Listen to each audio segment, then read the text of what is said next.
ang galing na meron tayo. Ilantad ang likas nating talento at magdala ng saya sa mundo.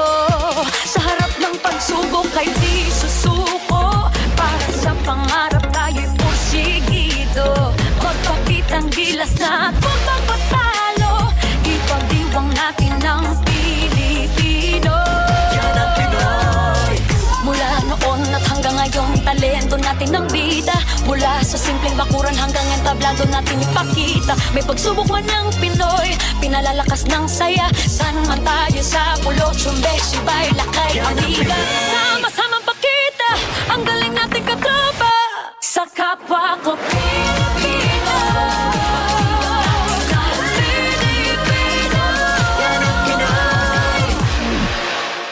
Power and Play is presented by Cherry Loom, ang yerong may aluminum.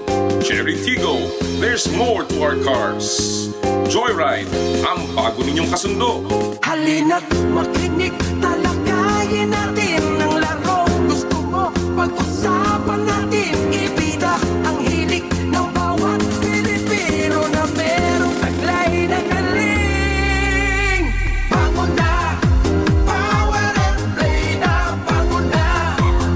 Power and play.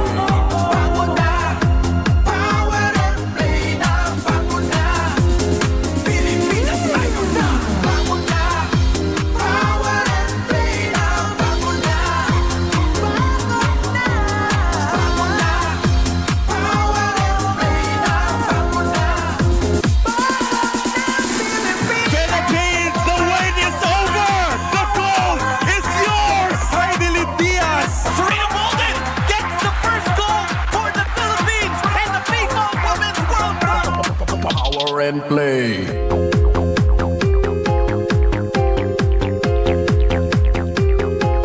Pagkatapos na mahabang paghihintay, finally, college basketball is back with a brand of style that is pure, exciting, and raw. Yan po at marami pang iba. Pag-usapan natin sa inyong paboritong kasalo tuwing Sabado ng umaga. Uy, bango na! Power and play na! Magandang umaga po sa inyo lahat mga kapatid mula po sa aming TV5 Media Center sa 1PH Studios. Ito po ang Power and Play at ako po si Noli Iyala at kinakamusta po natin lahat ng ating mga suki sa Radyo 5 92.3, True FM, sa 1PH on Signal TV and of course sa Facebook Live sa buong mundo sa pamamagitan po ng Power and Play 1PH at Radyo 5 Facebook pages. Kamusta po kayong lahat? Tumigil na ang pag-uulan kaya tayo natutuwa dahil napakaganda po ng panahon at ng sikat ng araw. Siyempre, pag magagandang panahon, siyempre papasok ko ng partner ko. The man for all seasons, si Jera Season. Partner, magandang umaga. Good morning, partner. Tulad ng sabi mo, yung rainy season, ngayon, medyo sunny na ng konti. Sunny season na? Hindi pa naman. Pero at least, buti naman at medyo umaaraw na. Magagawa na natin ang mga ating regular na mga gawain. Oo. At unang-una po sa lahat, magandang umaga sa inyo lahat. Yan. Siyempre, kailangan nating kamustahin lahat ng ating mga tagapanood all over the Philippines. Lalong-lalo na yung kaibigan ko. Ngayon, kaka-message lang. Si Jerry Francia na nandyan po sa Lipa City sa Batangas. Magandang umaga, partner. I hope you're already enjoying your golf dahil... Yun, maaraw na eh. Maaraw na. Maaraw na. Marami, yung ating mga kaibigan sa Forest Hills, sabi, punong-puno daw po ang driving range. Kasi ang tagal hindi nakapaglaro. I'm sure, miss na ng mga golfers. And of course, lahat po ng mga uri ng manggagawa na bumabiyahe po ngayon, mas maganda na ang panahon na pwede na rin magpalinis ng mga sasakyan. Yes. Pwede nang magpatayo ng mga nilabhan. Sa ating mga kababayan. Maliban dyan, yung mga iba pang outdoor sports activities, yung mga tumatakbo, mga nagpo-football, di ba? At saka yung mga mahihilig kumain, mag-barbecue ngayon. Pwede na. Pwede. Hindi na mangangamoy sa loob ng bahay. And of course, atin rin pong kinakamusta yung mga nasalanta naman ng baha. Lalong-lalo na dyan po sa bandang Rizal. Sana po ay nasa mabuti kayong kalagayan. Actually nga, partner, doon sa aking column sa Filipino Mirror, di ba? Napansin ko nga yan, medyo binatikos ko. Konti lang naman ang pag-asa dahil talagang parang hindi tayo nabigyan ng wastong impormasyon Yun. sa talagang ibabagsak na ulan nito si Bagyong Enteng. Ang dami. Ang dami pala. Kaya nga nagalit si Congressman Joey Salceda. Sabi, natutulog daw sila sa trabaho nila. Sabi ng pag-asa, hindi po kami natutulog sa trabaho. Ano? Sabi ko, siguro nga, nakaidlip lang. Nawalan ng pag-asa ang pag-asa. Pero again, sana po lalong-lalo na yung mga areas na mabundok. Yeah. Nawawala na kasi mga puno. Kaya tuloy ang ragasa ng tubig. Grabe. Kaya po tayo, pangalagaan po natin ang ating kalikasan na dahil yan po ang pinakamalaki nating proteksyon sa mga sakuna. Yeah. Talking about pag-aalaga, inaalagaan ng karamihan ang araw na ito sapagkat nagbabalik po mga kapatid ang college basketball. Mantakin nyo hindi lang po isa, kundi dalawa. Alam mo, kahit na nasa kabilang estasyon, yung isang liga, yung pong NCAA, atin pong binabati rin ang kanilang pagsisimula. Yeah. Sabay, no? Sabay. Magbubukas po ang season 100 ng NCAA at ang season 87 ng UAAP na alam naman po nating mapapanood ninyo dito sa ating himpilan, sa ating po network, Signal TV, and of course, lahat po ng mga laro ng UAAP season 87. And it's going to prove to be very exciting, partner. At ngayong araw na to, medyo pag-uusapan natin ang paghahanda, ano ba ang nangyayari, and of course, a couple of teams mamaya po, yung mga head coaches, makakasama natin, Coach Sean Chambers ng FEU Tamaraos at si Coach Nash Racela ng Adamson Soaring Falcons, partner. Kaya magandang to. Pero mamaya rin po sa second hour, abangan nyo ang ating pong pangangamusta naman sa ating isang Olympic hero, si EJ Obiena, the top pole vaulter, one of the top pole vaulters in the world, ay ating pong makakapanayam live tungkol sa kanyang patuloy na paglalakbay patungo sa legendary status, partner. Yeah. Kaya abangan niyo po lahat yan, pero siyempre, sa pagsisimula ng ating palatuntunan, pag-usapan muna natin ang mga kaganapan na pinakamainit sa palakasan sa What's the Score?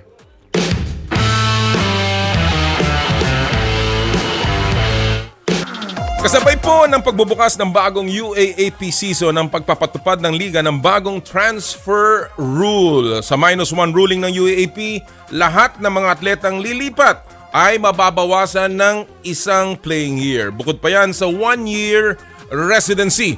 Bali 2 playing years ang mawawala sa mga lilipat. Kaya po, dito sa What's the Score, ang tanong natin ngayong linggo ay makakatulong nga ba o paurong ang implementasyon ng bagong residency rule ng UAAP?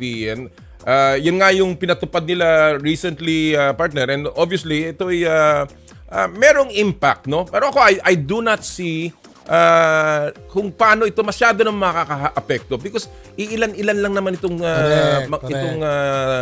maapektuhan na itong rule na ito. And ako feeling ko lang, partner, it's a good way to bawasan yung mga tinatawag na hindi magandang paglipat. Meron naman kasing valid na rason para lumipat. Pero minsan, yung bang medyo nagkakamali at medyo na-impluwensya yung ibang mga atleta, ito ay maaaring deterrent sa kanila. Actually, maganda nga yung nangyari. Pareho tayo dito, partner, no? Kumbaga, bago lumala yung problema sa ganyang klaseng kalakaran, di ba? They were already, they nipped it in the bud. Yes. Proactive. Well, mga kapatid, para po hindi lamang sagutin itong isyong ito, pero para po kamustahin natin ang parating na Season 87, ang isang punong abala ngayong araw na ito. Abalang-abala dahil malapit ng opening. Mamaya-maya lamang magbubukas na po ang UAAP Season 87. Kasama po natin ngayon ang UAAP Executive Director and of course, City Councilor ng Makati. Ooh. And of course, ang aking kaibigan, Attorney Rebo Saguisag. Magandang umaga, Attorney Rebo. Magandang umaga, and magandang umaga, kapatid na Jera. Ay, Attorney Rebo. Kamusta ka, attorney? Alam ko na, ED, masyado kang busy. Talagang, Opo. para kang trumpong hilo-hilo. Opo. At pinahirap po ng konti ni nung cancellations, kaya leading to this weekend medyo nahirapan kami gumalaw. So, tama. let's begin with that. Kamusta po ang season 87, ED? Ano po ang bago? Ano pang maasahan ng ating mga fans ng college basketball sa UAAP?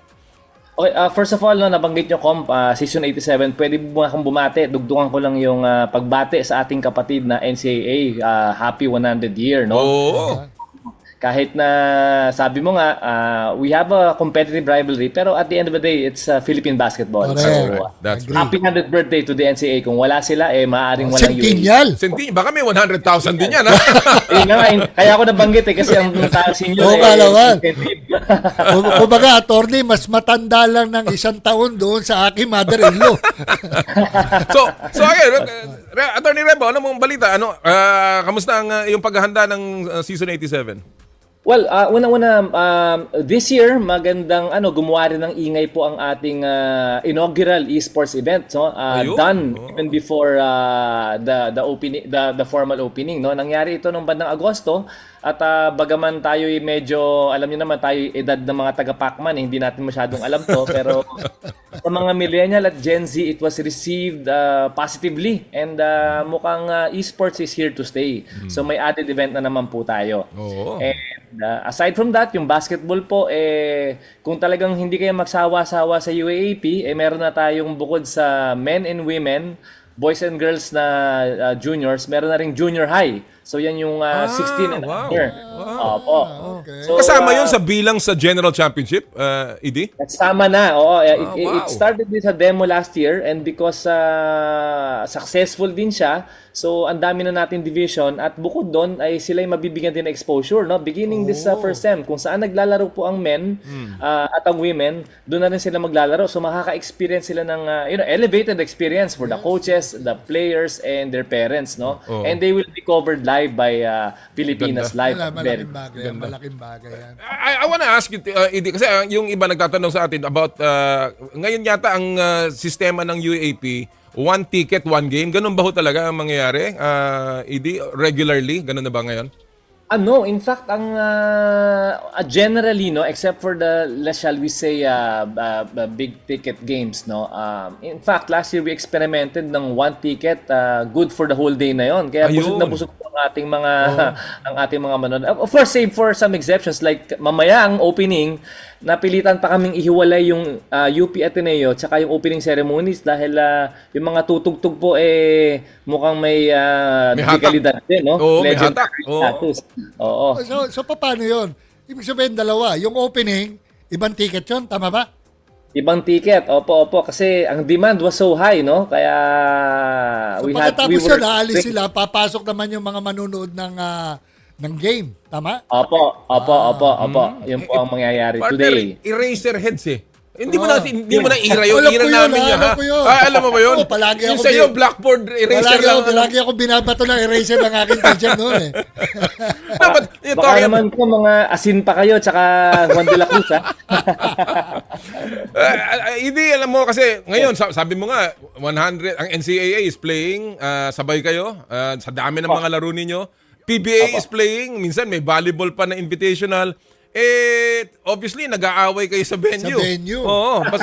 So maganda, I know na yan ay napaghandaan naman ninyo, pero maganda yung balitang lumabas na kayo ay nag-ready na rin sa inyong sariling venue, yung UAAP Coliseum.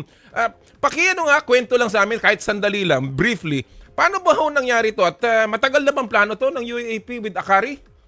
Okay, actually shout out na rin sa inyo to, no, dahil ang alam ko po matagal niyo na rin plano ito, no, sa isang organisasyong hinahandle niyo rin dati. Hindi for one reason or another naipit. But basically na matagal na pong usapan. Basically brought about by the challenges of like you said, securing the venues, no. So bukod sa hindi naman kalaban ay kakompetensya natin ng maraming lumalaking liga sa Pilipinas yung concert scene po, no, after the pandemic lagong dumagsa, no, kasi nung bata tayo bihira yung foreign acts pero ngayon ang dami nilang nagpupuntahan So hirap na talaga kaming makasecure ng venue. So, biglang, pero syempre, because of logistical and economic concerns, no, napapark po yan. Pero last, I think 2 years ago, meron lang exploratory talk kami with our now partners Akari. Nung nagkape kami, akala ko it's one of those meetings, no, na babalikan kami, pero fizzle out na. Pero after 2 months, may plano na yung arkitekto. Kaya sabi ko, mukhang seryoso to. So that's something we really had to pursue. Pencil pushing, planning, continuous negotiation. And finally, nagpirmahan na kami last August, like you mentioned, no? Yung pala isang ingay din na ginawa namin during the so-called off-season. Pero katulad niyan na ED. Ngayon na lahat tayo nakatutok talaga, di ba? Pinag-usapan natin basketball, etc. Ngayon, medyo isi-shift ko lang yung katanungan sa inyo dahil nga 'di ba, because of the Olympic Games, 'di ba? Nanalo tayo sa weightlifting, nanalo tayo sa gymnastics. Ano bang programa ng UAAP in order to push and develop athletes na dito sa discipline ng weightlifting and gymnastics? Okay, thank you for that, Jera, no, para may platform ako to explain also. So I speak as executive director for the collective, no. So from the league standpoint, of course, my challenge to hold these tournaments. Pero relatively easier yan kasi magkapaliga lang naman ako eh. Ang challenge may be for the individual member schools who, if they do not have existing programs for gymnastics and weightlifting, will have to create new programs. And alam natin, pag nag-create ka ng programa, gym, equipment, coaches, and scholarships, that means budget for the individual member schools. So, ang challenge post-pandemic is may nag-disband pa na, na program. So, right now, yun yung challenge. However, nasimula yan nung mabanggit ko yung unang ginto pa lang ni Heidelin, no, na race and weightlifting. Medyo, again, like I said, because of the pandemic scene, medyo na-park yan. Pero ngayon, sa kanila mismo nang galing, sa individual member schools na pag-usapan na. They may look into, sabi ko lang, just build those programs and maaari namang ang UAP ang isang venue to produce new champions. Okay, supportive na po. So sila sa kanila na nanggaling. Yeah, I know. Ang alam ko, may weightlifting program sa UP eh. Yes. Okay. Meron talaga. Nung pa matagal na. Malaki. Ang hindi ko lang alam, katulad ng sinabi mo kanina, ED, no? Anong mga schools na nagsabing, sige, sasali kami dyan? Can you name a few? Na talaga interesado to have this program sa kanilang Weightlifting, parang UE will try to revive it. They had a strong program before. Tapos sa gymnastics naman, UP just said that they will form it. So, revive rather. So, nagsisimula na. Pero yun nga, compare natin, kaya yung esports ang bilis. Kahit na tayo, like I said, medyo hindi sanay dito. In every school, sobrang daming clubs na yung universe sila prepared na, kasadong-kasado eh. So it's really a whole new world and it's really a force of nature that we cannot ignore anymore. That's why we had to include it already as part of our program. Of course, ang clamor dyan dahil nga sabi mo nga partner dahil sa medalyang nakuha natin. And obviously, ang Pilipino is very competitive dito sa larangan ng weightlifting at saka ng gymnastics. Alam mo, Kwan sa physics, may napanood ako dati. Talagang advantageous sa mga Filipinos dahil maliliit sa gymnastics. Dahil parang yung sa lagyan mo ng ballpen at tali, pagka ni-spin mo, kapag mas mahaba, mas malaki yung spin eh. Mas mahirap. Mas mahirap. Pero kapag maliit, ang dami mong spins eh. Yung center of gravity. Yes, shoot na shoot sa atin yan. Well, talking about the center, ang isa ring nasa gitna ng usapan sa basketball, ED, is the 4-point line. Yeah. Gusto ko i-shift naman ang usapan dyan. Una-una, ano ba ang take mo personally? And of course, the UAAP, is this something that has been discussed at the very least ng policy board ng UAAP? Buti na nag-shift tayo, kasi absent ako nung tinuro yung center of gravity. Hindi, wag ka maniwala kay Jera. 75 lang yan sa physics. Totoo yun. Ganito. It's a very interesting question, but I have a rather boring answer, in the sense that since we are in support of the National Sports Program, ang direksyon ng UAP at the moment is the FIBA, and for as long as the FIBA is limited to the 3-point line, we will have to stay with and align with the FIBA rules. So yun ang answer for now. So Fair enough, if fair enough. FIBA changes, then we might have to change. Fair enough. Actually, may mga nakita akong video na of course, pinatanggal yung mga linya dun sa Araneta Coliseum. Dahil may 4-point line. Siyempre, baka malito yung mga player at dun tumira sa labas. Baka matawag ng barker na 4 points. Diba? So, but again, like we said, the 4-point line is still experimental at this point. And hindi natin alam. Maraming bagay na nagbabago. Of course, hindi naman natin sinasabing itulak yan sa UAAP. But it's good. It's fair enough that they are following international rules. Para may nakita pa nga akong video yata, ED, di ba? Yung mga coaches, sila Pido Harencio, sila Sean Chambers, sinubukan yata yung 4-point line o yung 3-point line. Puros kapus. Hindi, si Tab Balvin lang yata nakashoot. Ganun ba? Oo, si Tab Balvin lang. Nanalo yata siya doon ng dalawang mami at saka isang siopaw. Kaya Let's yung mga go. video natin, huwag nyo na ilabas ha. Nakakahiya tayo. Let's talk now about a little bit about the eligibility rule na bagong inilabas ED ng UAAP. And again, the center of all of this, of course, is the fact that para daw nadagdagan yung sit out o yung residency ng isang player, no. So but I read your press statements nung press conference ninyo, and you basically said that this is a protection ng para sa lahat ng interest ng UAAP, hindi lamang atleta, kung hindi lang student athletes, kundi ng mga teams. So I want to ask you, what is the rationale behind the new eligibility rule, yung +1 or -1 kung ng UAAP? Okay, thank you, Com. Again, just to clarify, and thank you for initially calling it the eligibility rule kasi kinabahan kami nung una na lumalabas daw that we came out with a new residency rule. Wala pong bagong residency rule because we cannot touch it, no? We are bound by the Student Athletes Protection Act, Yes. which limits residency to at most 1 year. So wala pong bago dun sa residency. What we did, no, as some sort of measure of protection for the member school. So hindi naman siya, some may see it as a punishment but not necessarily. Ang view po namin dito, ang pananaw namin is to protect also some of our constituents.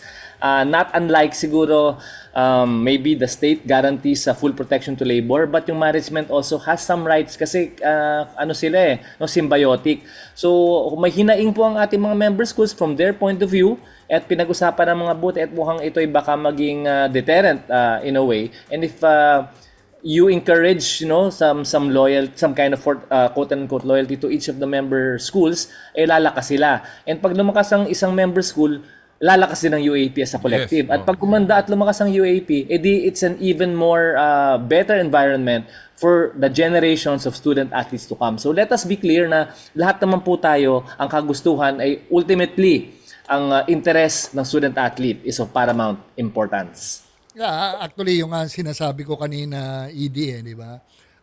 Nipping it in the bud. Di ba? Lumalabas na yung ganyang isyong yan, kaya dapat iputol na yan. Habang hindi pa lumalaki masyado. Habang hindi pa lumalaki yung ganyang kalakaran. Pero ang tanong ko dito, Edis, obviously, we also want vibrance in and of course, allow the students to kumbaga seek their own fate, no, in their own destiny, their own pathway towards success, Greener pastures. whatever it is, greener pastures. But how does this new rule incentivize transfers, if ever?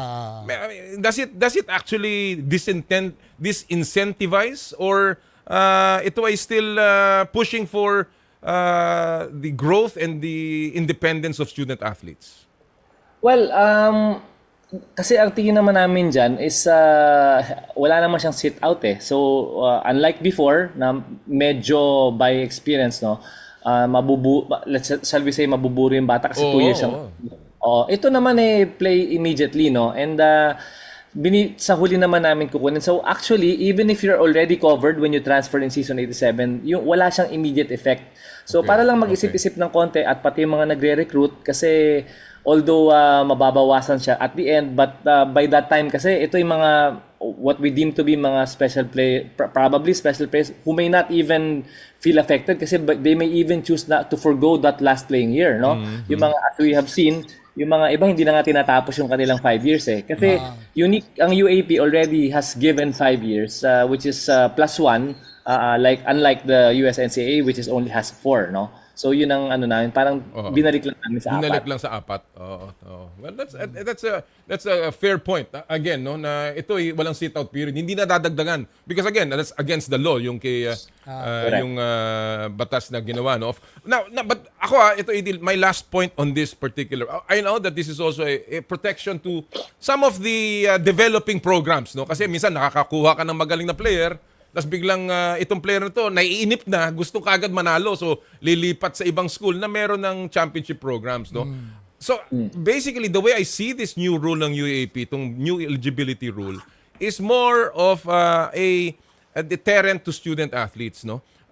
From making those drastic changes or drastic moves, no? Pero ano naman yung sagot ng UAAP with respect to the bigger issue, which to me is the bigger issue, yung poaching, ED? Kasi ito, student athletes to eh. Hindi to ina-address yung mga taong may kagagawan kung bakit itong mga kung sino yung nag-o-offer. Itong mga player na ito ay lumilipat. Kasi itong mga atleta namang to eh, kung pwede, doon na lang sila. Pero minsan merong isang nagbubulong, all of a sudden, lumipat ka. Yun yung tinatawag kong poaching. How do we regulate this, ED, na ito naman ang inyong, itong mga to eh, kailangan itong bigyan din ng konting kaparusahan. What do you think about that issue, ED? Actually rules are in place, no. Meron talaga naman kaming especially to punish the guilty parties, actually in place yan, no. Ang challenge lang, and I'll be candid enough to admit, right now my office is just 5 lang. So it involves in a lot of investigative work, no. So establishing those facts, no, to punish the guilty party, medyo lang, no, medyo challenging. But there, of course, talaga naman kung sino yung nampo-poach mismo, whoever it is, whether it's a booster, alumni, or whoever, or even the school, kung admin man yan, talaga naman dapat managot. And we have rules on admonishment or suspension or expulsion of any guilty party if necessary and established. Question, ED. May nangyari na ba yan sa history ng UAAP na napunish ang isang school? Pumasok lang sa ulo ko. Well, not that I know of, no. Especially in my term pa naman. Kasi yung filing of complaint pa lang, nagbubulong-bulungan. Pero kasi ang rule namin is kailangan i-substantiate naman. Hindi naman pwedeng kami pa yung, kami as a league ang mag-establish yung kaso, no. So, file a complaint and have some substantive evidence na pwede naman namin pursue. But at present, may challenges nga kami. But we're moving towards that direction, no. To have probably a separate body to really focus on investigative work. Kasi yun yung recruitment eh. Yun yung doon pumapasok talaga yung rules on recruitment. Pero wag ka nang lumayo dyan. Sa NBA nga, hindi nila magawa yan. Hindi nila maimbestigayan na mabuti. Nag-uusap-usap na yung mga player. Diba ngayon, lalo na ngayon in the age of technology and social media nabubulungan lang and yet hindi nila mahuli-huli. The same thing with the pro league. No? So, I think we cannot really blame the UAAP, collegiate sports for this. But again, it's an issue. Sabi mo nga, nipping it in the bud. Maganda yan. And sana kahit papaano malagyan ng regulation din itong ganitong klaseng potential threat to the integrity of the league. You know? Yan ang importante. Actually, doon nga yung sa press conference, di ba? Yung tinanong yan doon sa mga coaches, lahat pabor, isa lang ang hindi. May I add lang, no, Angera? Yeah. Kami naman, even if the rule is already in place, ang maganda dito kami naman po ay patuloy na pag-aaralan nito at makikinig, no, at saka pag-aaralan ng datos. So, it's not as if ganyan lang yan, tas bahala na kayo, no? So, like any dynamic organization, kung kailangan palitan or further improve, open naman din po ang UAP with its board and our researchers. Yeah, alam mo yan ang gusto ko kay Attorney Rebo because he's a lawyer. He's obviously a man of facts and of the rules. He runs it because there are rules in place. Yes. And that's the only way to run an organization. Attorney Rebo, thank you. Maraming salamat sa panahon mo. Alam ko very busy. Tatakbo ka na ng Smart Araneta Coliseum. Good luck sa season 87 and we look forward to exciting games once again. Good luck, Attorney Rebo, ha? Good luck sa UAAP. May last song pa tayo ng Eraserheads mamaya. Hintayin ko kayo. No naman. Ano yan? Abangan Huling natin El Bimbo. Abangan Yung natin. Huling El Bimbo. Calling El Bimbo. Maraming salamat, Attorney Rebo. Thank you, thank you. Thank you. Mga kaibigan, Attorney Rebo Saguisag, Executive Director ng UAAP. Alam mo ito kung naghahanap ng PBA ng commissioner, ayan ayan. Yun o. Kita mo naman. Hindi, pero ako talaga, I'm very, very proactive, sabi mo nga kanina. Progressive thinking. That's the way any league should be. And, hindi natatakot na gumawa ng mga patakaran na kahit medyo controversial o mahirap intindihin minsan, merong logic behind it. Hindi yung basta gagawa ka lang ng rule dahil gusto mong mapasaya yung mga katabi mo sa upuan. At saka mabigat yung naapektuhan dito, ha? Oo. Mabigat. Babanggain mo yung mga ganong klase mga teams. So, again, congratulations and we look forward to an exciting season ng UAAP and of course ng NCAA na rin. Yeah. College basketball is back. Alright mga kapatid, pagpapatuloy po ang ating sneak peek sa UAAP maya-maya lamang. Pero samantala po, isa muna pong paalala mula sa ating mga kaibigan sa SMART. Puso Pilipinas is a movement to celebrate the Filipino athlete powered by SMART. Follow them on Facebook, Instagram, Twitter, and YouTube. Get a chance to win exclusive Puso Pilipinas merch by sharing their Facebook page in your social media accounts with hashtag Puso Pilipinas. The GigaLife app is the latest mobile app from Smart that lets you discover and enjoy your passions with the different Giga promos. It can be downloaded and used by Smart Postpaid, Smart Prepaid, Bro Prepaid, and TNT subscribers via the Apple or Google Play Store. What can the GigaLife app do for me? Check your balance. Monitor your current subscription. Top up using debit credit card. Subscribe to the latest Giga promos. Monitor your data consumption. Auto-detect your mobile number when you are connected to Smart Network. One-tap subscription to the most popular offer, Giga Video 99. And of course, Power and Play is powered by Smart. Live more today. Sa amin pong pagbabalik, patuloy ang ating pagtingin at paghimay sa UAAP Season 87 with head coaches Sean Chambers and Nash Racela. Ito po ang Power and Play. Hatid sa inyo ng Cherry Loom, Cherry Tigo at ng Joyride. Ang oras po natin, 8:33 ng umaga. I dare to dream big. To be a voice of my generation. To inspire resilience in the face of roadblocks. And in sharing my stories, I let others share in my passion.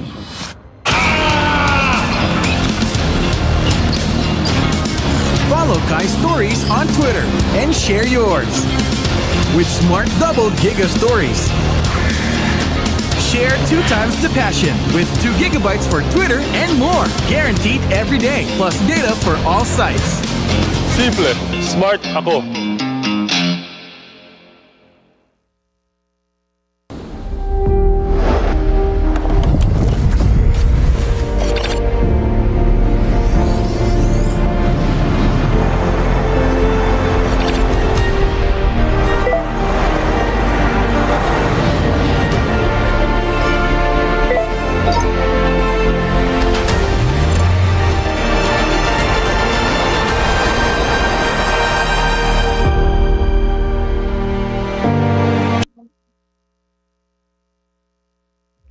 Ito ang programang inaabangan, mga paborito mong baliksa.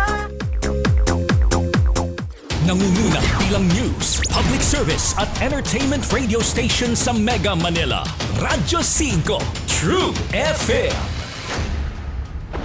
Mukhang kailangan ko na naman palitan ng bubong ko, pare. Mag-iisang taon pa lang yan. May tulo na kagad. Ay, bossing! Baka naman kasi hindi matibay yung ginamit nyo. Dapat ang gamitin mo ay Cherry Loom, ang yerong aluminum. Basta yero, Cherry Loom. Tibay protektado sa pangmatagalang yero. Prepare delightful dishes every time with Technogas Technique appliances. Experience excellent cooking results with Technogas Technique's premium selection of cooking ranges, range hoods, built-in hobs, ovens, and kitchen appliances. Technogas Technique combines elegance, functionality, safety, and durability to enhance your skills and passion for cooking. Make Technogas Technique your cooking partner and fill your kitchen with appliances made to last. That's the Technogas Technique. Wanna know what makes Enhypen's performances so explosive? Dunkin' Choco Bang! Yeah! Explosive bawat bite kasi chocolate-coated na, Bavarian-filled pa. Explosive ang flavors kasi may 3 banging toppings na. Big Bang BTN, and Big Bang Nutty. Yeah! Kaya ang Enhypen, explosive ang bawat galaw. Nothing like Dunkin' Choco Bang! Dunkin, pasalubong ng bayan. Mukhang kailangan ko na naman palitan ng bubong ko, pare. Mag-iisang taong pa lang yan. May tulo na kagad. Ay, bossing! Baka naman kasi hindi matibay yung ginamit nyo. Dapat ang gamitin mo ay Cherry Loom, ang yerong aluminum. Basta yero, Cherry Loom. Tibay protektado sa pangmatagalang yero. Ang oras, 8:36. Ang oras sa Radyo 5 True FM ay hatid sa inyo ng Bet88. Sign up now at bet88.ph and play over 1,500 online games with fast and secure cash-in and cash-out. Bet88, ibang swerte to. Wanna know what makes Enhypen's performances so explosive? Dunkin' Choco Bang! Yeah! Explosive bawat bite kasi chocolate-coated na, Bavarian-filled pa. Explosive ang flavors kasi may 3 banging toppings na. Big Bang BTN, and Big Bang Nutty. Yeah! Kaya ang Enhypen, explosive ang bawat galaw. Nothing like Dunkin' Choco Bang! Dunkin, pasalubong ng bayan. Natagpuan mo na ba ang totoo sa'yo? 92.3 Radyo 5 True FM. Dito tayo sa totoo. Power and Play with Com Noli Iyala.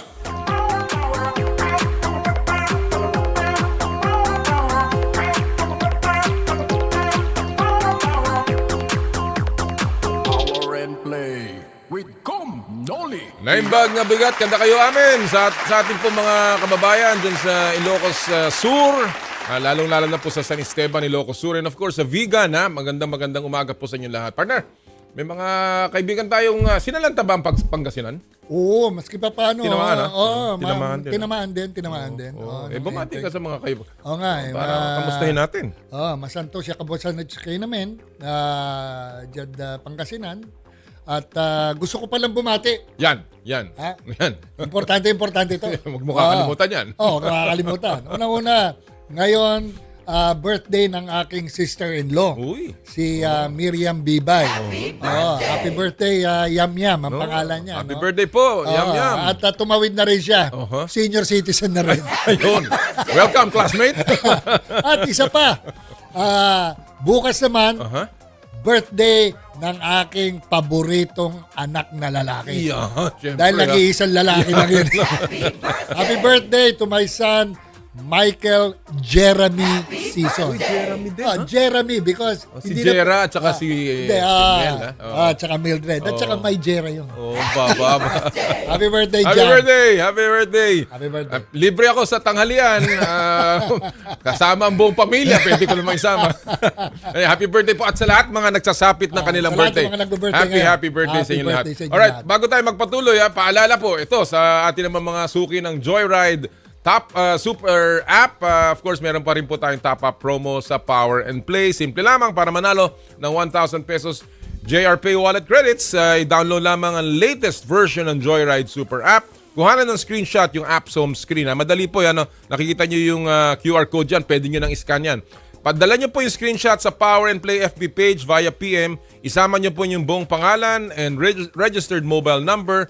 At kami po ipipili ng 5 mananalo ng 1,000 pesos JRP wallet credits na magagamit nyo po para sa Joyride Delivery, MC Taxi, Joyride Taxi Cab, Joyride Car, at Joyride Super Taxi. At hindi pa po nagtatapos dyan, meron pa tayong yung limited edition Joyride Aqua Flask. Again, napakasimple lang po para mapanalunan itong Aqua Flask. Mag-book po kayo ng MC Taxi, Car, or Taxi Cab. Kuhanan nyo po ng creative picture yung driver na kasama ninyo at ipadala nyo po yung picture na yan sa FB page ng Power and Play via private message. Isama nyo po yung hashtag of the week. At ang hashtag of the week ngayong linggong pong ito ay hashtag JoyRideReady at kayo po may chance manalo ng limited edition Aqua Flask. Alright. At this point, mga kapatid, patuloy po ang ating sneak peek sa UAAP Season 87 at ngayon po, makakasama natin ang dalawang head coaches na talagang pinaghandaan itong bagong Season 87. New head coach ng FEU Tamaraws, Sean Chambers, and of course, returning head coach ng Adamson Soaring Falcons, Nash Racela. Good morning, gentlemen. Good morning, Coach Nash. Good morning, Coach Nash. Good morning, Com. Good morning, Sir Jera. Morning, Coach Sean. Good morning. I don't know if you guys can see him or not. But We can see you. Good morning, Coach Sean. Good morning, Coach Sean. Well, I'm not really used to calling you Coach Sean. I'm more used to calling you the superstar of Alaska.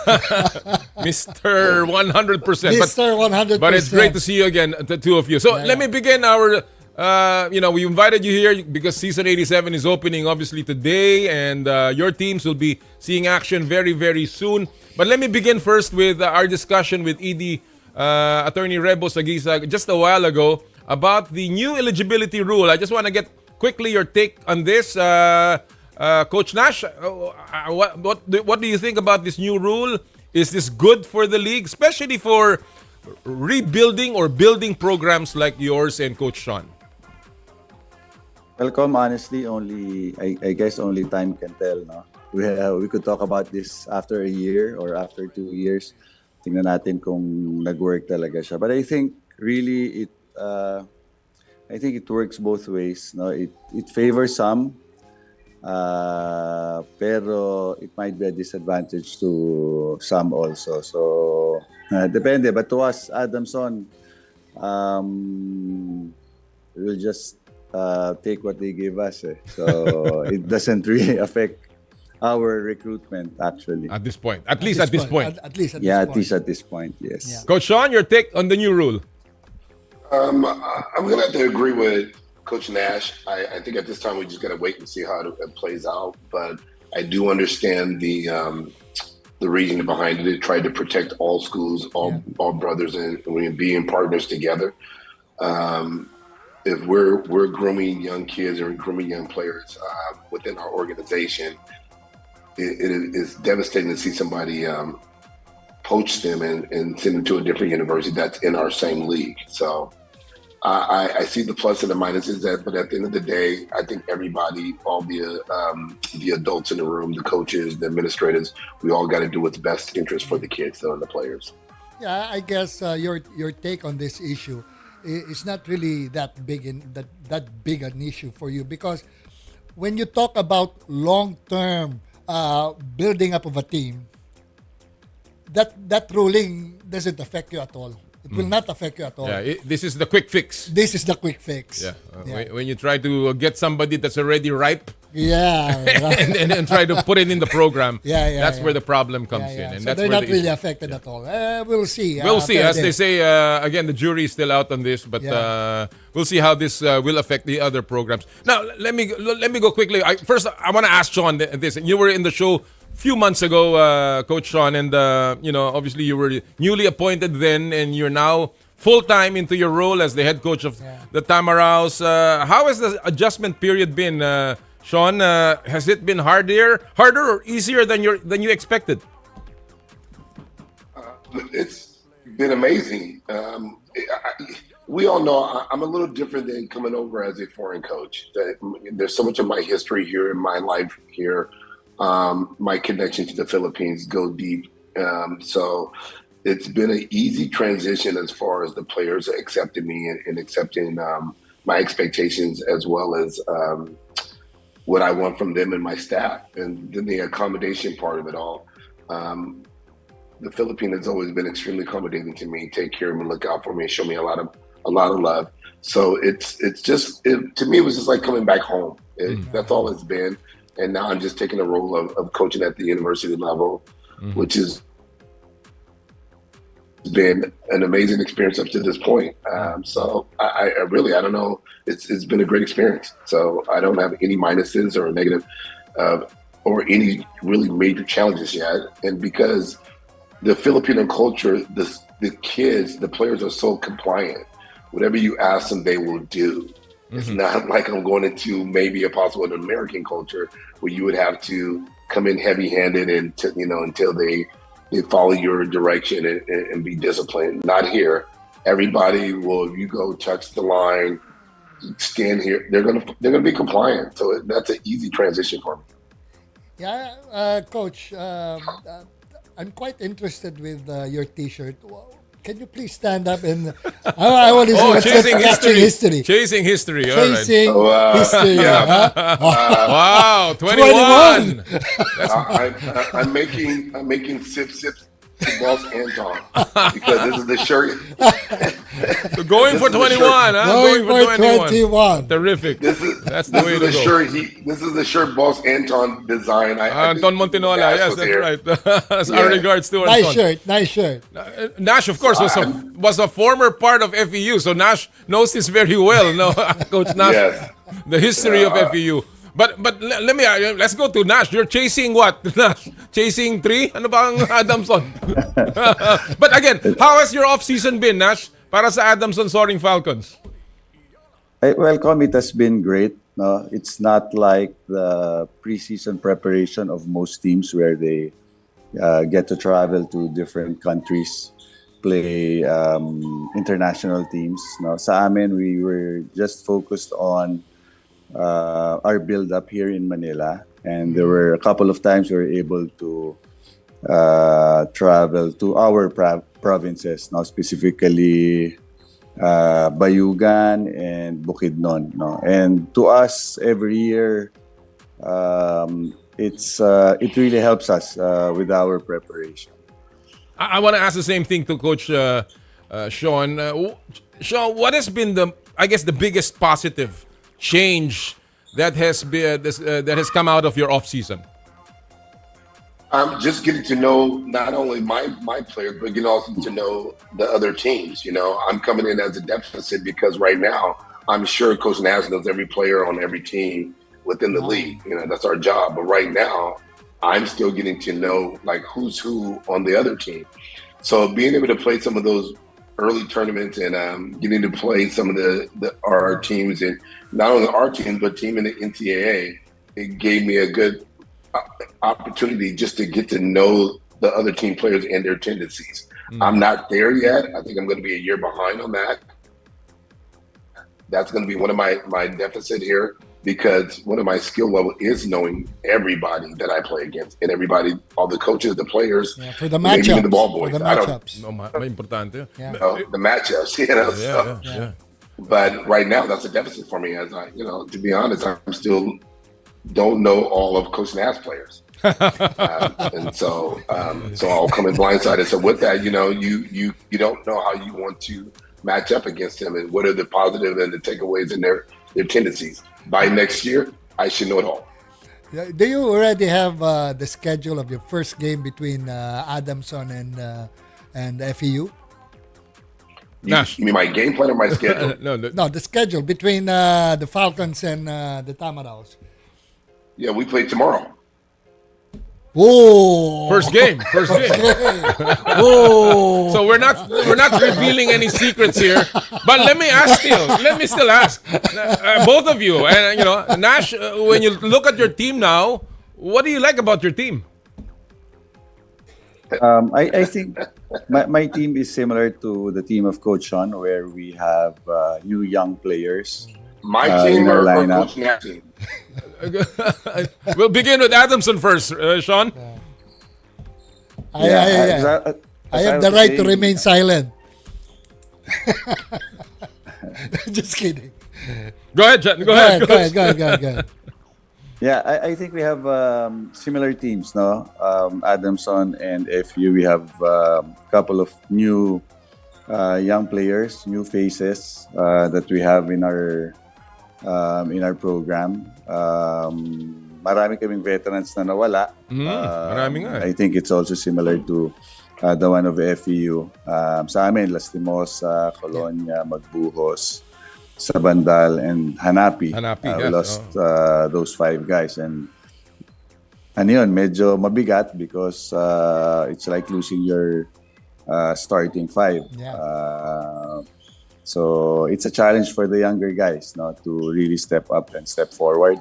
Sana makapag-deliver sila. Yeah. Pero coach, doon sa sinabi mo kanina, no, sino ba sa mga players mo ngayon who would fill in the shoes of Lastimosa currently?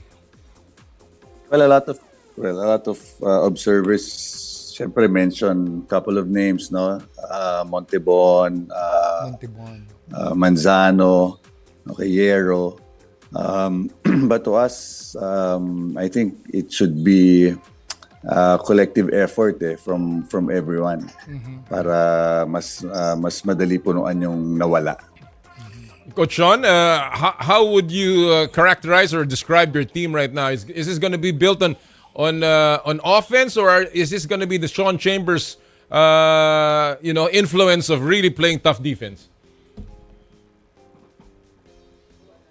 Coach Sean, I think Coach Sean may have. We're trying to get back, Coach Sean. But let me go to Coach Nash.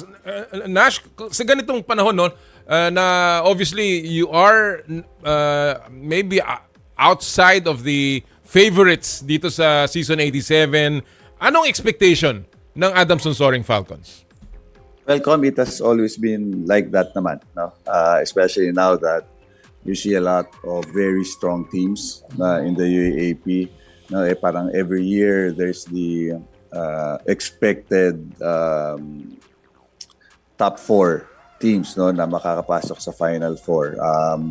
We are always considered to be outside of that group, but we always try to crash the Final Four. So the same way this season, that's the plan. Try to be competitive every game and hopefully get some wins, and sana sa dulo makapasok ulit. Pull some surprises and end up playing in the Final Four. And I guess I gusto kong makita to, because if you're going to put teams in tiers, no, in power rankings, anong nakikita mo? Like, who's the first tier? Who's the next tier? Sino yung susunod doon? Oh. Well, lately, it has been, of course, LaSalle and UP should be there. Si NU has been consistently performing. So, LaSalle and UP sa una, sa first tier, more or less. Yun ang ano doon. Yes. And then you're looking at NU in the next tier. Ganun ba? Yes. I'd always put NU in that group kasi you base it on the last couple of years, they've been consistently performing. Right. And then in the next year, ano yun? Diyan ay Ateneo, kasi ang underdog sila ngayon. Maybe even Adamson and FEU, ganun ba? UST has recruited so much the last year. Okay. So, medyo ano yan,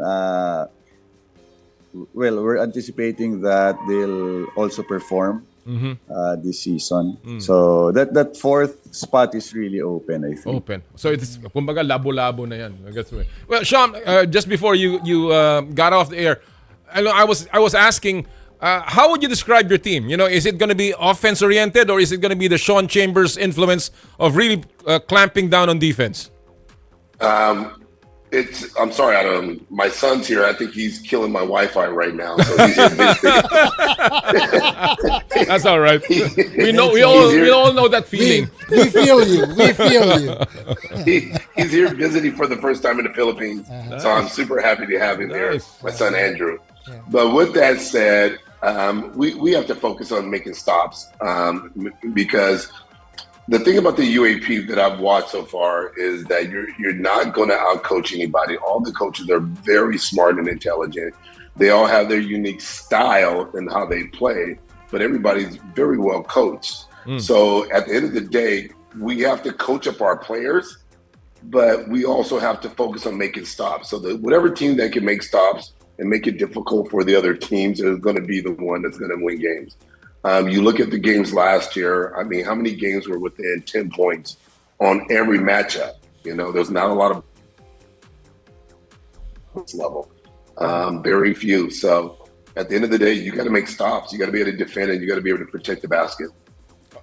From FEU side, who are the players that we are going to expect to play well for the time around this year? After, of course, your own build-up. So we're so young. So we're trying to manage expectations. I'm trying to manage expectations not only for the players, management, and myself and our fans. We're going to be playing 7 freshmen, kids out of high school. Now they played a lot of basketball, but they're still freshmen, and this is going to be their first time to experience the UAAP, as well as my experience. But with that said, they're talented. They're very skilled. John Ray, Paso, VJ Prey, Jedrick Daw, and our resident import, Mo Konate. They're very talented high school kids, and then we have a Phil-Am kid from San Jose named Adam Nakai. They're extremely skilled, but we have to have leadership from our 5 major returning players, which is Cholo, who was hurt last year. Royce also got hurt last year, but Doy Bautista, and also I believe his name is 3 months, and I just found out 2 days ago his last name is Ona, so it was a big joke in practice yesterday. I said, "Why don't you let me call you Ona? That's your name now. It's Onu." So big joke in practice yesterday, and then also Aaron. So those are my 5 main returning players. They play sparingly because LJ kind of led the team, and so did we lost Patrick Slee, I believe his last name is, and we lost a kid named Cyrus Torres. So we lost some players, but at the end of the day, we are talented, but we're young. And one of the things I saw from Coach Tim on an interview a couple of days ago when he was talking about Ginebra, it's in our mindset, we would love to just plug in good players and see the success right away. But it just doesn't happen like that. Yeah. You got to give it time to let it mature and get to know each other in that atmosphere. Practice is great, preseason is great, but it doesn't mean it translates to the actual games yet until we get there. Yeah, I totally agree. One good thing about this amateur players, particularly in the UAAP, all these players, they play 100%. Yes. Raw talent. Pure Raw basketball. talent, Yeah. but they give it all. They give it their all.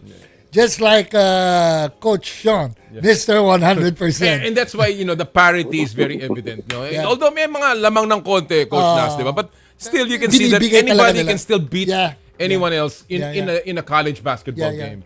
And let me ask this question. So, what do you think will be the compelling question for season 87 for you, Coach Nash? What's the most compelling question for you in season 87 to be successful?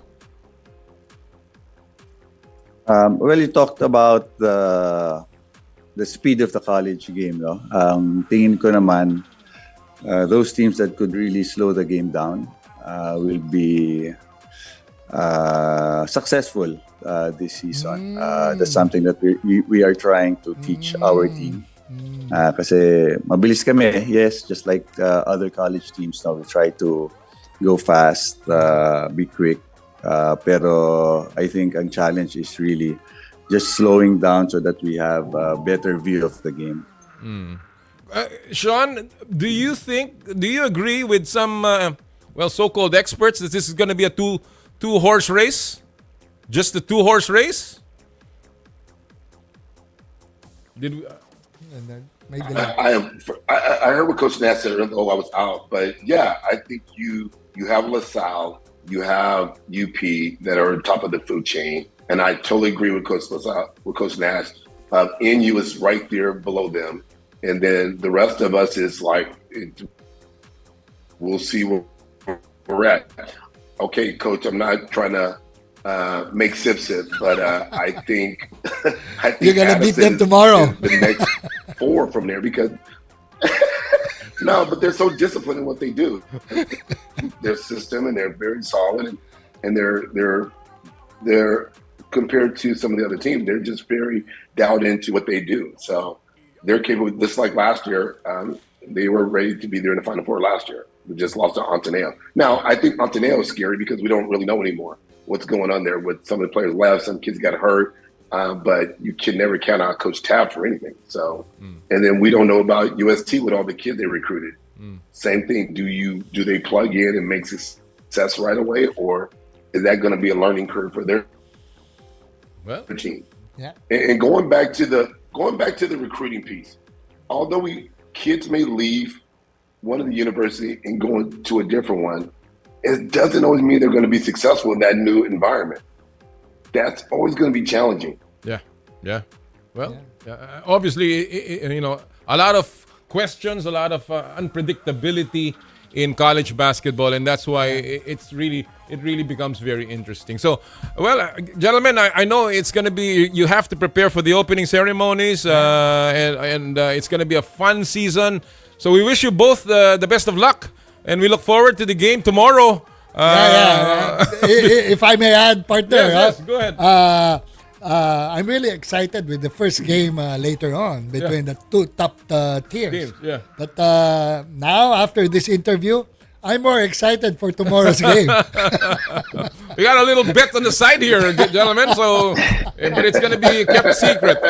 So we wish you all the luck. Coach Nash, your final message to the Adamson fans, Coach Nash. I just hope they try to watch every game, not live. We all need the support they could give us. It starts tomorrow. See you tomorrow, Coach Sean. Let's enjoy. Enjoy. Coach Sean, your final word to the FEU faithful.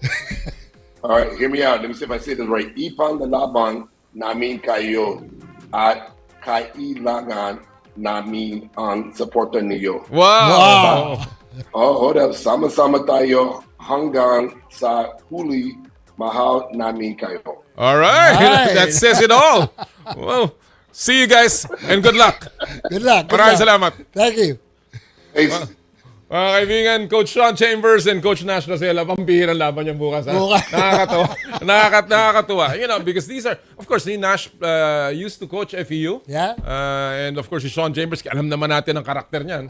So it'll be interesting to see, anong naging influence nila ngayon sa bago nilang koponan. As they said, halos brand new yung buong team nila. Kaya talagang nakakatuwa. Alright, mga kapatid, before we take a break, silip muna tayo sa trending topics at pop culture sa mundo ng palakasan sa Stop and Pop.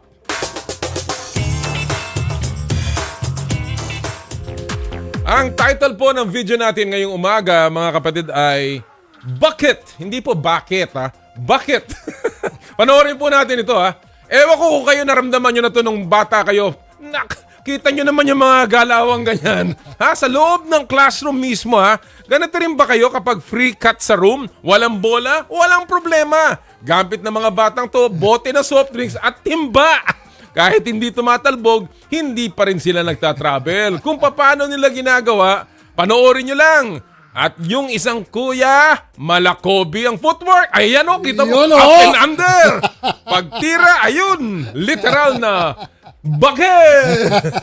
And yan din po ang Stop and Pop. Grabe, no? Kita mo yung mga... Ikaw, ganyan ka ba? Gawain ko dati yun, maliit ako. Oo, ako rin. Gagawa tayo ng sariling maliit na court sa loob ng kwarto natin. O, diba? Ako nga, may commentator pa ako Ako mismo yung commentator. Ako rin yung malaban. Kabalagano ka, Alright, mga kaibigan. When we come back, more fun sa Power and Play as we take on Cash or Bash Time. Plus, ang ating pong espesyal na panauhin, EJ Obiena sa Power and Play. Hatid sa inyo ng Cherry Loom, Cherry Tigo at ng Joyride. Ang oras po natin, 9:04 ng umaga. Is big. To be a voice of my generation. To inspire resilience in the face of roadblocks.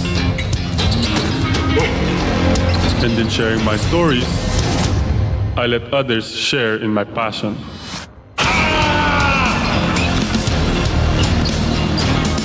Follow Kai Stories on Twitter and share yours. With Smart Double Giga Stories. Share 2 times the passion with 2 gigabytes for Twitter and more. Guaranteed every day. Plus data for all sites. Simple. Smart ako.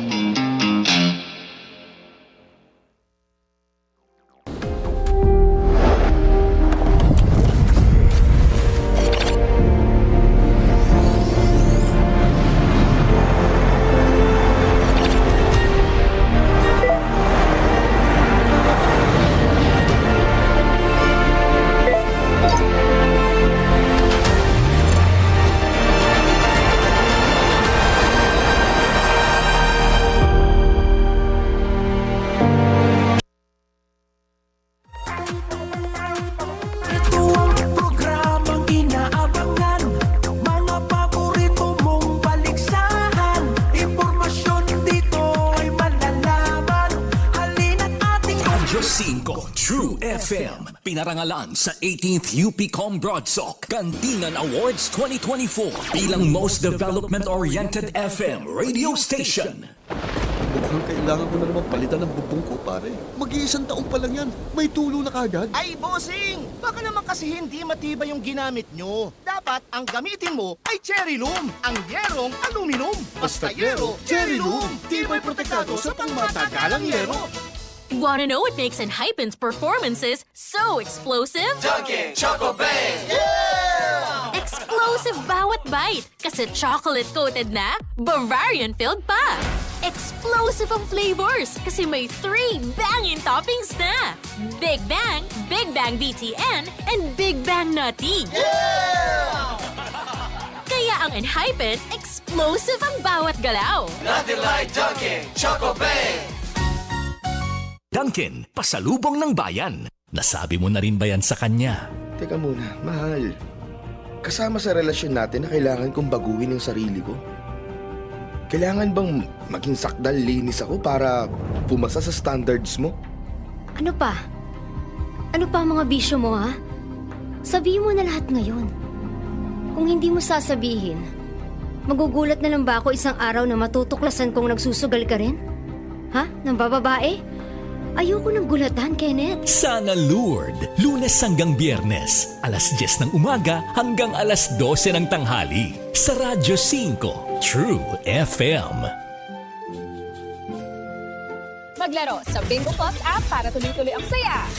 Kasi isang piso lang, makakalaro ka na sa Bingo Plus. Malay mo, mapanulunan mo pa ang jackpot prize sa first online live streaming bingo sa Pinas. Panalo sa bingo, Plus na saya! Download Bingo Plus app now at Google Play or Apple App Store for a chance to win more than 75 million pesos jackpot prize. Visit Bingo Plus official website at bingoplus.com to learn more. With Bingo Plus, bingo sa saya, plus sa panalo. Gaming for 21 years old and above only. Keep it fun. Game responsibly. Totoong usapan, totoong buhay.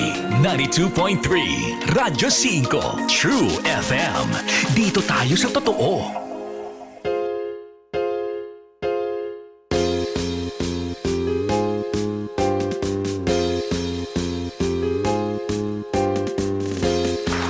Sa pong pagbate, ang dami nakatutok sa ating partner. Gusto ko lang batiin muna si Governor, baka magalit sa akin.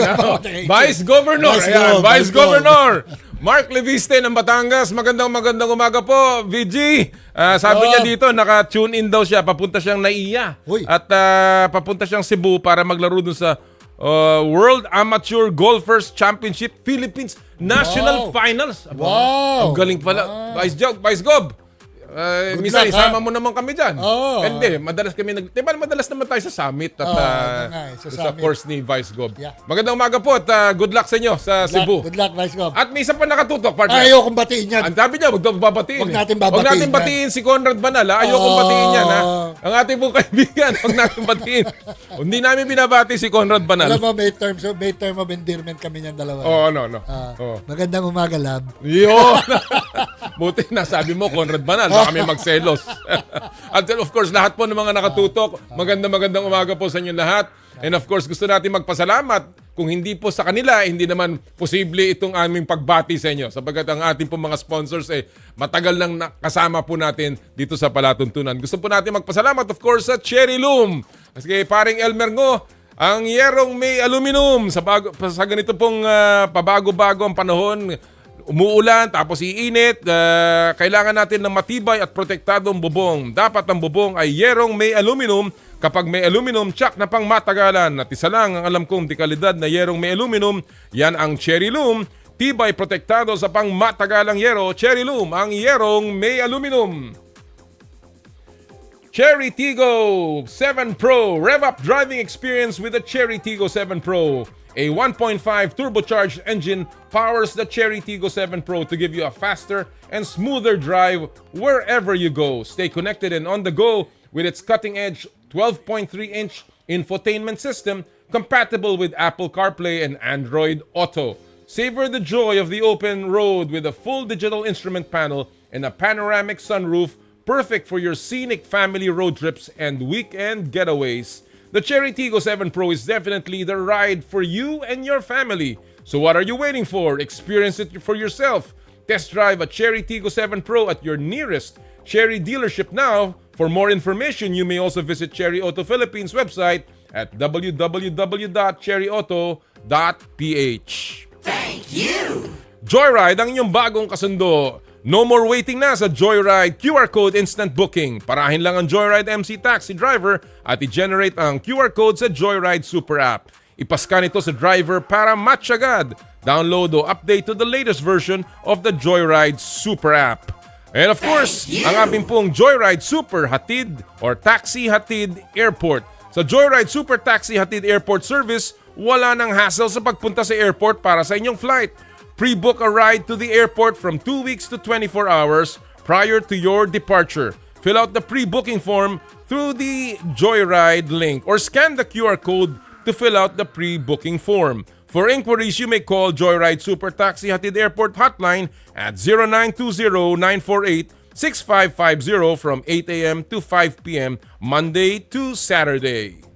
Thank you! 717 Deli, serving quality classic premium sandwiches. Treat yourself to a feel-good meal today. Located at the 3rd floor, 53 Connecticut Street, Green Hills, San Juan. 717 Deli, keep you smiling with every bite. Thank you! Skin, your face and body anti-aging center with branches at Alabang Town Center and Green Hills, San Juan. For your skin assessment and treatment schedule, please call 0917-890-1640 or 0977-809-8886. Thank you! Smart, live more today. Thank you! Rudy Project Shades, get ready for a game-changing partnership. We proudly welcome Rudy Project, your go-to for premium sports eyewear and gear. Elevate your performance and style with Rudy Project. Thank you! And Akari Lighting. Thank you! Maraming salamat po sa lahat ng ating mga tagapagtaguyod. Oo, nga pala. Dahil nga hindi natin binati yung isang kaibigan natin. Yan. Meron rin nag-text. Nanonood din sa atin. Wag daw din natin batiin. Wag natin babatiin yan. Sino to? Si Andeng Flores Ay, ng nako! Perfect Drive. Perfect Drive. Nasa Riviera siya ngayon. Andeng, hindi ka namin binabate. Hindi ka namin binabate. Oy, by the way, gusto ko rin pong pasalamatan at shoutout na rin kay Carl Corpus, yung #1 amateur player po ng Pilipinas, Southeast Asian Games athlete, Southeast Asian Games veteran, and of course, dati po siyang nasa San Jose State University Spartans na ngayon ay nagbalik na sa Pilipinas. Kinikwento mo, nakalaro ko po siya nung sa The Country Club. Nung Webes sa The Country Club. Ano score niya? Aba, ano lang naman? 2 under lang. 2 under lang. Dahil na-inspire sa palo ko. 85. Pero again, congratulations kay Carl. He's on his way to becoming a pro. In December, he will be turning pro na, partner. Sa Asian Tour. So, we wish him all the luck. And of course, patuloy na kumuha ka ng tip sa akin. I'm sure, akong bahala sa iyo. Inspired. Alright, mga kapatid, at this point, medyo tuloy natin ang kasiyahan sa Power and Play sa ating pong Cash or Bash.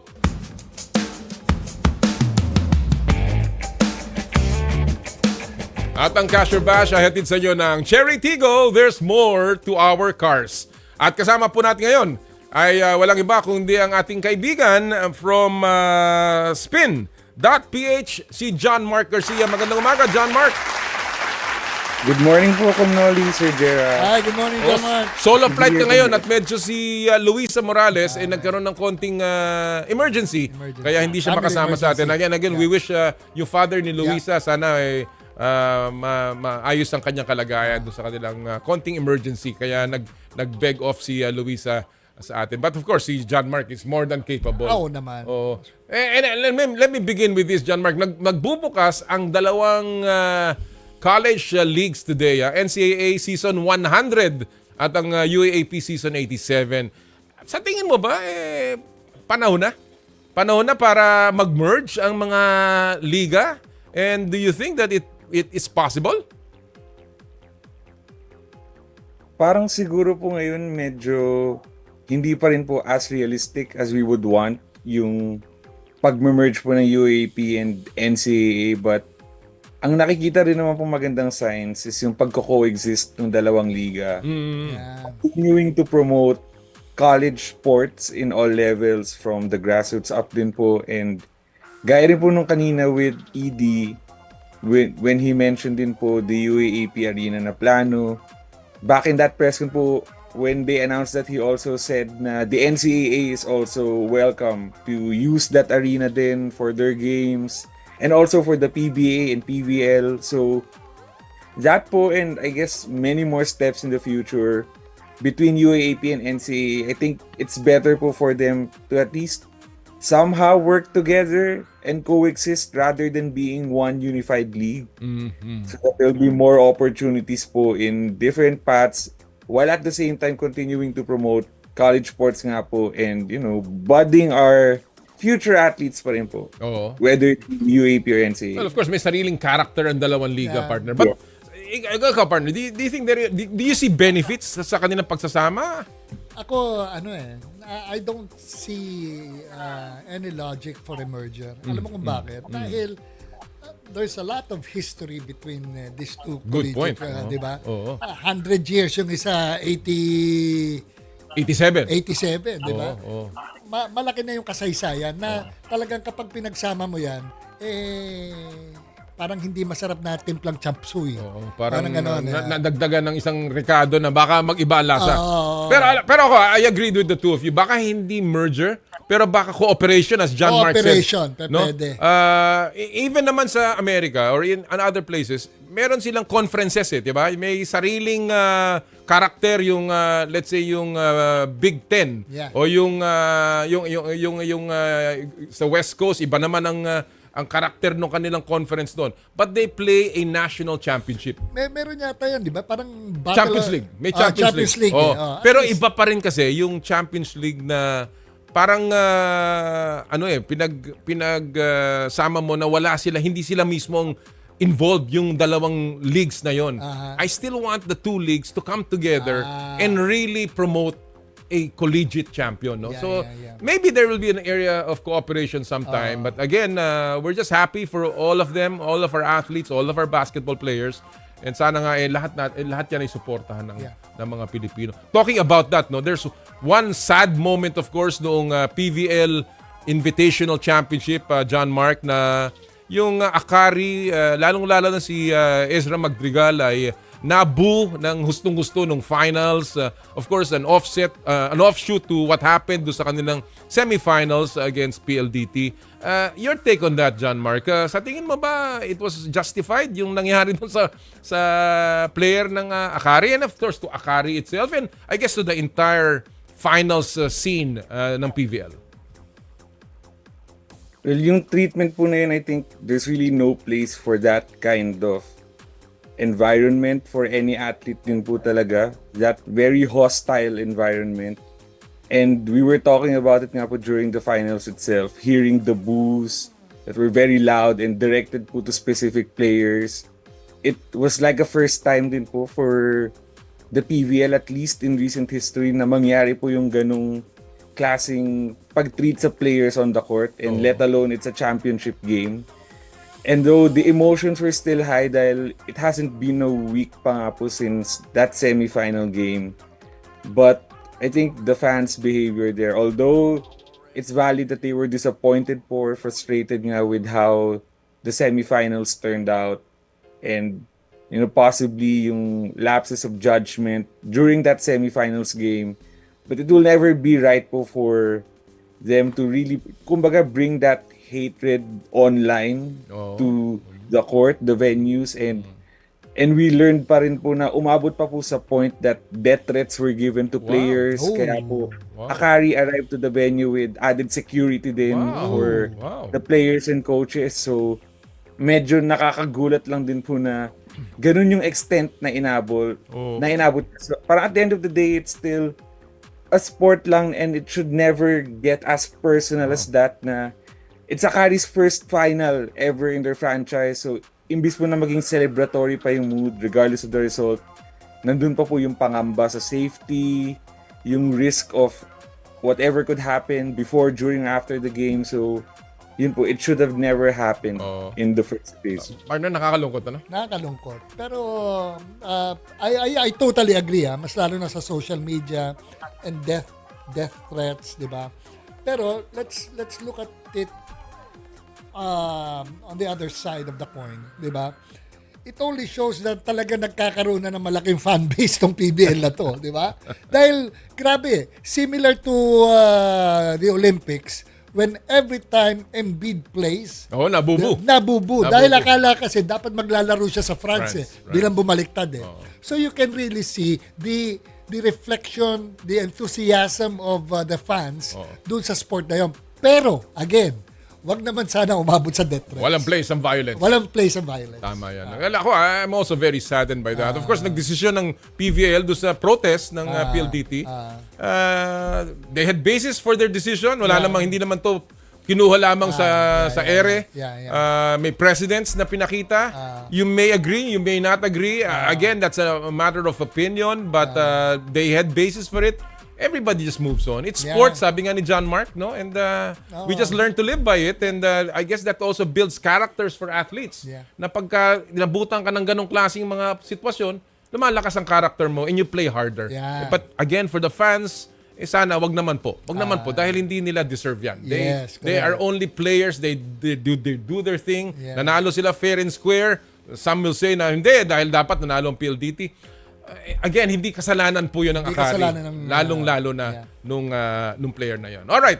Well, puntahan na natin ang Casher Bash, John Mark. Again, alam mo na ang drill. Hindi pa pala Casher Bash. Wala. Dito, mabilis tayo dito dahil naghihintay na rin ang ating special guest.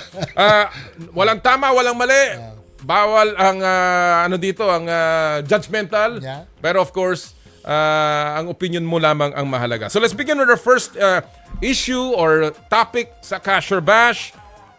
Itinanggi ni Ateneo Blue Eagles coach Tab Baldwin ang balitang may offer ang New Zealand para mag-take over siya ng national team, yung Tall Blacks. Casher Bash, no-brainer. Dapat kay Coach Tab natanggapin ang national coach job kung alokin siya. Go! John Mark. Cash po para sa akin comment, Sir Jera. Dahil po I think Coach Tab has a 4-decade coaching career. He's the winningest coach in New Zealand, NBL. He's in the Hall of Fame din po even. So I think that's something to consider din po when it comes to talks linking Coach Tab to the Tall Blacks. He's been there before from 2001 to 2016 po. And after all these years na po, now that he has more experience in the Philippines, in the Middle East for a while, in a championship dynasty with Ateneo, kumbaga, he was already great when he first took on that role, and he could just be even better and make New Zealand better than if he'll take it again for the second time. And for Coach Tab, he's 66 years old. He's not getting any younger din po, and he's done and given everything and more for Ateneo all these years. His legacy is already cemented, no matter how season 87 or how many seasons he'll have goes, but this could be the fairy tale ending for Coach Tab, the chance to lift New Zealand to their greatest heights yet, and possibly finishing the story din po of his golden Hall of Fame caliber career in the place where it all began for him, which is New Zealand nga. Alright. Well, good points, partner. And ikaw, again, kung offer sa kanya? Sa akin naman cash ako dito Wala naman tayong forever di ba? I mean, if the offer is good, di ba? And to think that babalik siya sa New Zealand. Where he started, sa national team. At mabigat na rin ang ranking ng New Zealand sa area natin, sa region natin. So, it speaks a lot of his credentials in order to handle this national team of New Zealand. I agree as well. No-brainer. But ako, my only regret is that he was never given full reign sa national team natin. I think he could have really helped our Gilas program. But again, that's all water under the bridge. The only thing left is matapos niya itong season na to. As he said, he's committed to finish his contract until the end of the I think 2025. So let's see what happens. All options are open for him. Kung gusto niya, okay lang. Alright, let's go to our second item of the morning. Nangunguna sa Group B ng PBA Governors Cup ang rejuvenated Rain or Shine Elasto Painters. Casher Bash, si Felix Lameti ng Rain or Shine ang so far best player sa 2024 rookie batch. Of course, we know what happened to him, what he did against San Miguel. Natalo lamang sila by 1 point. Casher Bash, John Mark, go! Cash din po, comment Sir Jera. And feeling ko rin po, Lemeti might just be the steal of the draft and maybe even the best performing and most consistent rookie ng isang very stacked rookie class din po. He has yung pedigree of being a US NCAA Division 1 player. But yung pag-emerge niya po as yung number 8 pick for Rain or Shine was already a huge surprise in itself, knowing how much talent there was available nung draft. But in every game po so far, early this season na nag-pass by, in a dream start din po for Rain or Shine, he's really lived up to the billing of being a first rounder and really stepping up big time din po for Rain or Shine that maybe as long sought for a total package of a scorer and a playmaker to make their playoff charge and even title charge possible moving forward. So yung skill set niya po given na talaga, but I think the key attribute that makes him stand out so far is really being a level-headed rookie. Parang given na po na teams will look for talent sa mga rookies na kukunin nila, but it's not very often na you'll get rookies na kumbaga they have ice in their veins. And yung kumbaga po yung composure niya under pressure, pang veterano na din halos yung level. And yun nga po yung 4 free throws na yun against SMB. It exemplified the kind of rookie and player he already is and still will be for Coach Yeng and Rain or Shine. And ang galing din po how yung sequence din na yun, how it unfolded. After nung foul, all of a sudden, you as a rookie, you have 4 chances to put that game away bigla. But before Junmar happened, I guess yung pinakita lang din po nun was when it looked like it will be another case of a typical rookie with just 5 games to his name pa nun, crumbling under pressure, he took a different route and proved that the number of games he played is just a number for a cold-blooded rookie po na kumbaga is only just heating up in what will be his first of many PBA seasons pa po on his road to possibly being the next superstar din po of the PB. Big words, Big partner. words. I totally agree. Oo. Actually, napanood ko yung game na yun eh. Yung San Miguel versus Rain or Shine. Talagang kuwan eh. Alam mo kung sino nakikita ko sa kanya? Parang si Dwight Ramos. Wow. Oo. Pati yung kuwan niya. At I take my hat off to Rain or Shine. Oo. Nakita nila tong Nakita talent nila na to. Oo. At tinignan ko, dati pala siya national team ng Sweden. Di ba? Yes. Oo. Kumbaga, hindi nakita ng mga iba yan. At kitang-kita talaga na talagang Iceman siya when it comes to pressure. Walang rookie mistake. So far, ha? So far. I like him. I like him. And I agree with the two of you. Ang galing. Although ako, I think he's the biggest steal, just to make it short. But I don't think he's still the best rookie for me. I think it's still Cedric Bearfield na napakaganda ang pinapakita ngayon sa Blackwater bossing. But, you know, nothing Mahaba against pa naman, Lameti. Malayo pa to. Malayo I think pa. he's really the best steal of the draft so far. Felix Lameti. Yeah, kita mo ha. All right, let's go to our third and final matter today sa Cash or Bash. May nadagdag na namang titulo ang Creamline. Pinag-usapan natin kanina to, ang Creamline Cool Smashers sa kanilang koleksyon sa PVL. So Cash or Bash, Creamline na ang kasalukuyang undisputed greatest volleyball franchise ng Pilipinas. Go, John Mark. Cash po, comment Sir Jera. And with Creamline, the results, the numbers speak for itself.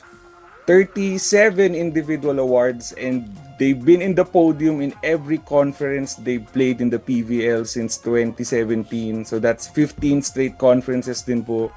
12 finals appearance and now 9 championships.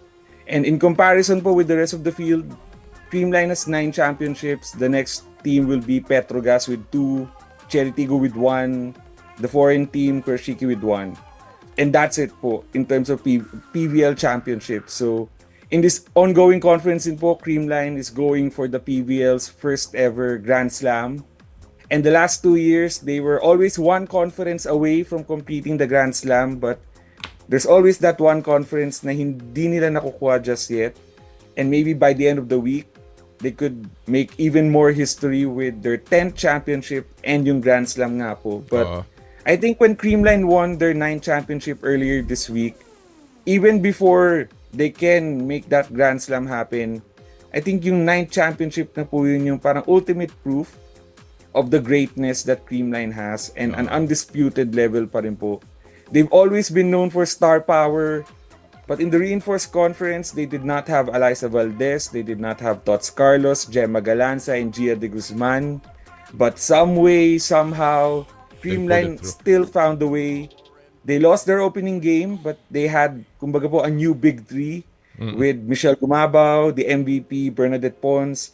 And yung American import din po nila, the youngest in the PBL in Erica Staunton, 23 years old, na wala pong prior experience playing abroad, wala rin pong pro volleyball experience at all. So it was a gamble that really paid off for Creamline. And other teams po that conference, they had champion imports, seasoned imports. But Creamline just really finds a way to win even when the odds are stacked against them. And I think winning without their stars is yung ultimate proof that Creamline isn't just a powerhouse team. They are the standard in the PBL and a dynasty po kumbaga with an unrivaled legacy. So they're definitely the best in Philippine volleyball now and will definitely go down, I think, as one of the most dominant and most successful teams po that we'll ever see in all of Philippine sports. Yun. I agree. The most dominant team. Dahil given all the championships that they got, talagang ano yan, one of the greatest volleyball franchises. And I agree with John Mark Dunn. Hindi lang volleyball. The entire team sports ng Pilipinas, they will go down as probably one of the most dominant in the same ranks as Crispa, in the same ranks as perhaps yung Upcore nung araw, yung mga ganun sa yung mga amateur, they will go down as one of the greatest of all time. John Mark, maraming salamat sa panahon binigay mo sa amin ngayon. Again, wag kang magsasawa dito sa Cash or Bash. Thank you very much, John Mark. Welcome, Sir Gerard. Good morning po. Thank you. Good morning. Yan po mga kaibigan, si John Mark Garcia ng Spin.ph. Kita mo naman kahit mag-isa kayang-kaya. Yan ang mga young journalists natin na talaga naman napakagaling. Alright, talking about napakagaling, well, it's a time that we put the spotlight back on our superstar ng Paris Olympics and of course ng track and field in the spotlight.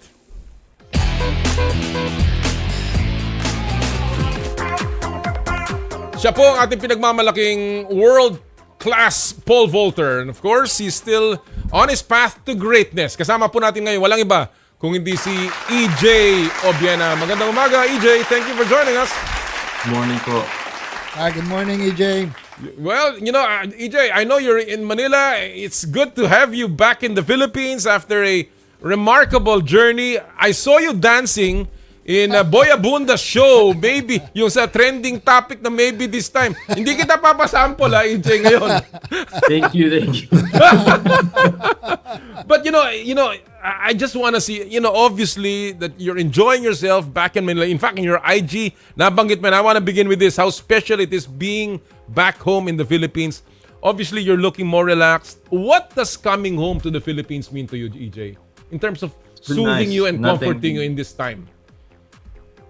It's really nice, meeting old friends, connecting with people. I think sharing a bit of my story. It's been nothing short of beautiful.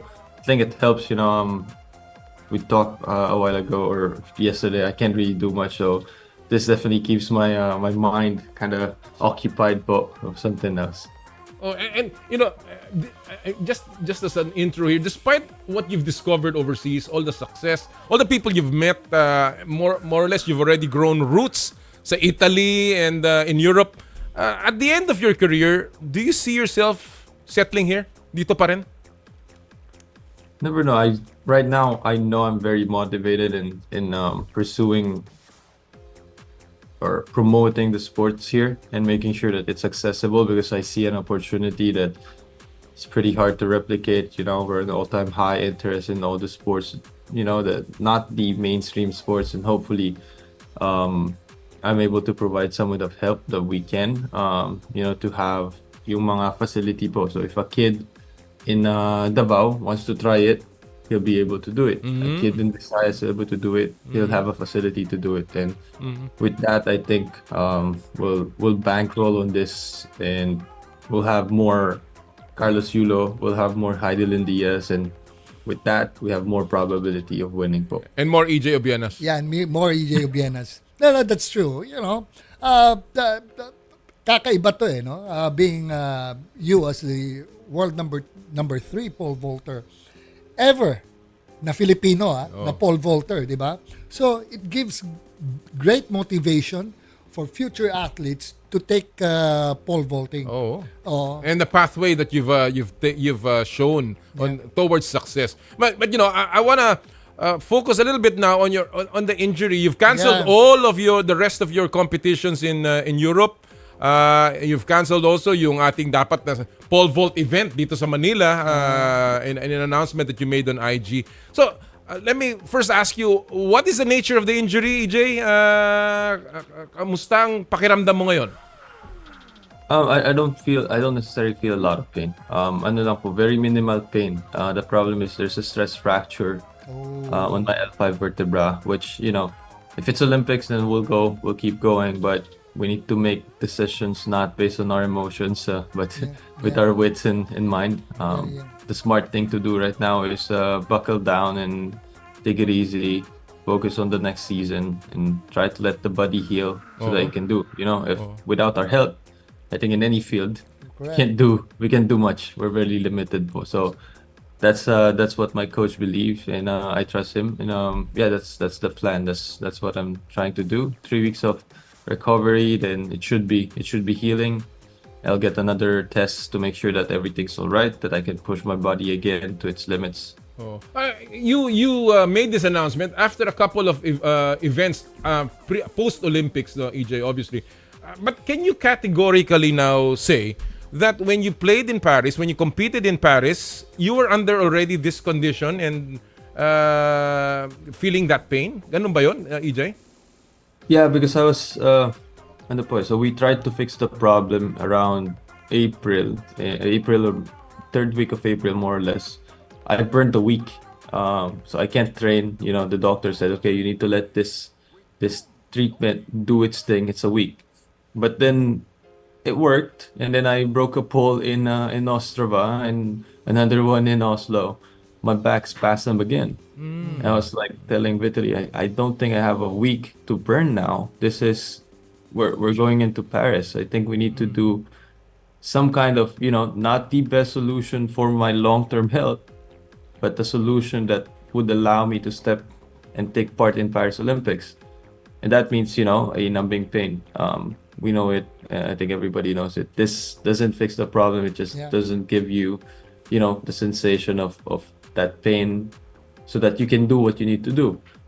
And I'll only do that in an Olympic year. I'm pretty certain about that. Yeah. I needed to do that twice. One, I would say, almost 2 months before Olympics, and then the next one I did was maybe 2 weeks. No, actually 10 days before Olympics. So more or less, EJ, there will be no competition for you for the rest of this year? Or yes, sir. Yes, sir. Wala na talaga. How did it actually affect, you think, your performance in Paris? Do you think it did? And why risk it? Why were you risking it? I mean, it affected the preparation. Preparation. That's definitely something I would say. Would I say that I felt pain and I was restricted? That's why I only jumped 590. No, not really. In Paris, I was able to do what I need to do. Okay. The problem is, Olympics are not won just on the day of competition. The preparation that comes with it, it's important. So unfortunately, it didn't pan out, and I guess I lacked the preparation that I needed to propel myself to that podium. Yeah, talking about human kinetics, where did you get that stress fracture? From the landing on the mat, or when you twist your body in order to get over the vault? I think it's not really the landing, it's really the impact. We're running close to 35 kilometers per hour, hitting all of that speed on that box with our pole. Those poles are not, they might look bendy, but they're quite stiff. And if you're looking, there's either the pole bends or I bend. Trying stiffer poles and bigger jumps, of course, requires a bit of risk. And it didn't help that in the US it's not really easy to get an MRI scan without an insurance there, without the roots there. And I was in the training camp in the US when this happens, and I think that kind of limitation definitely affected, I guess, the decisions that we needed to do. And yeah. You've been into 2 Olympics now, EJ, in Tokyo and of course in Paris. And given what you went through in both, as well as this recent injury, can you compare your experience? And were you in better shape in Tokyo than in Paris, would you say? Or mas maganda na yung condition mo sa Paris? I think physically I was in better, I wouldn't say better shape, but I was healthier in Tokyo. I was not really in big pain. I had some tendonitis on my left knee at that Olympics, but it wasn't really that big of an issue. This one, it just plagued me the whole season.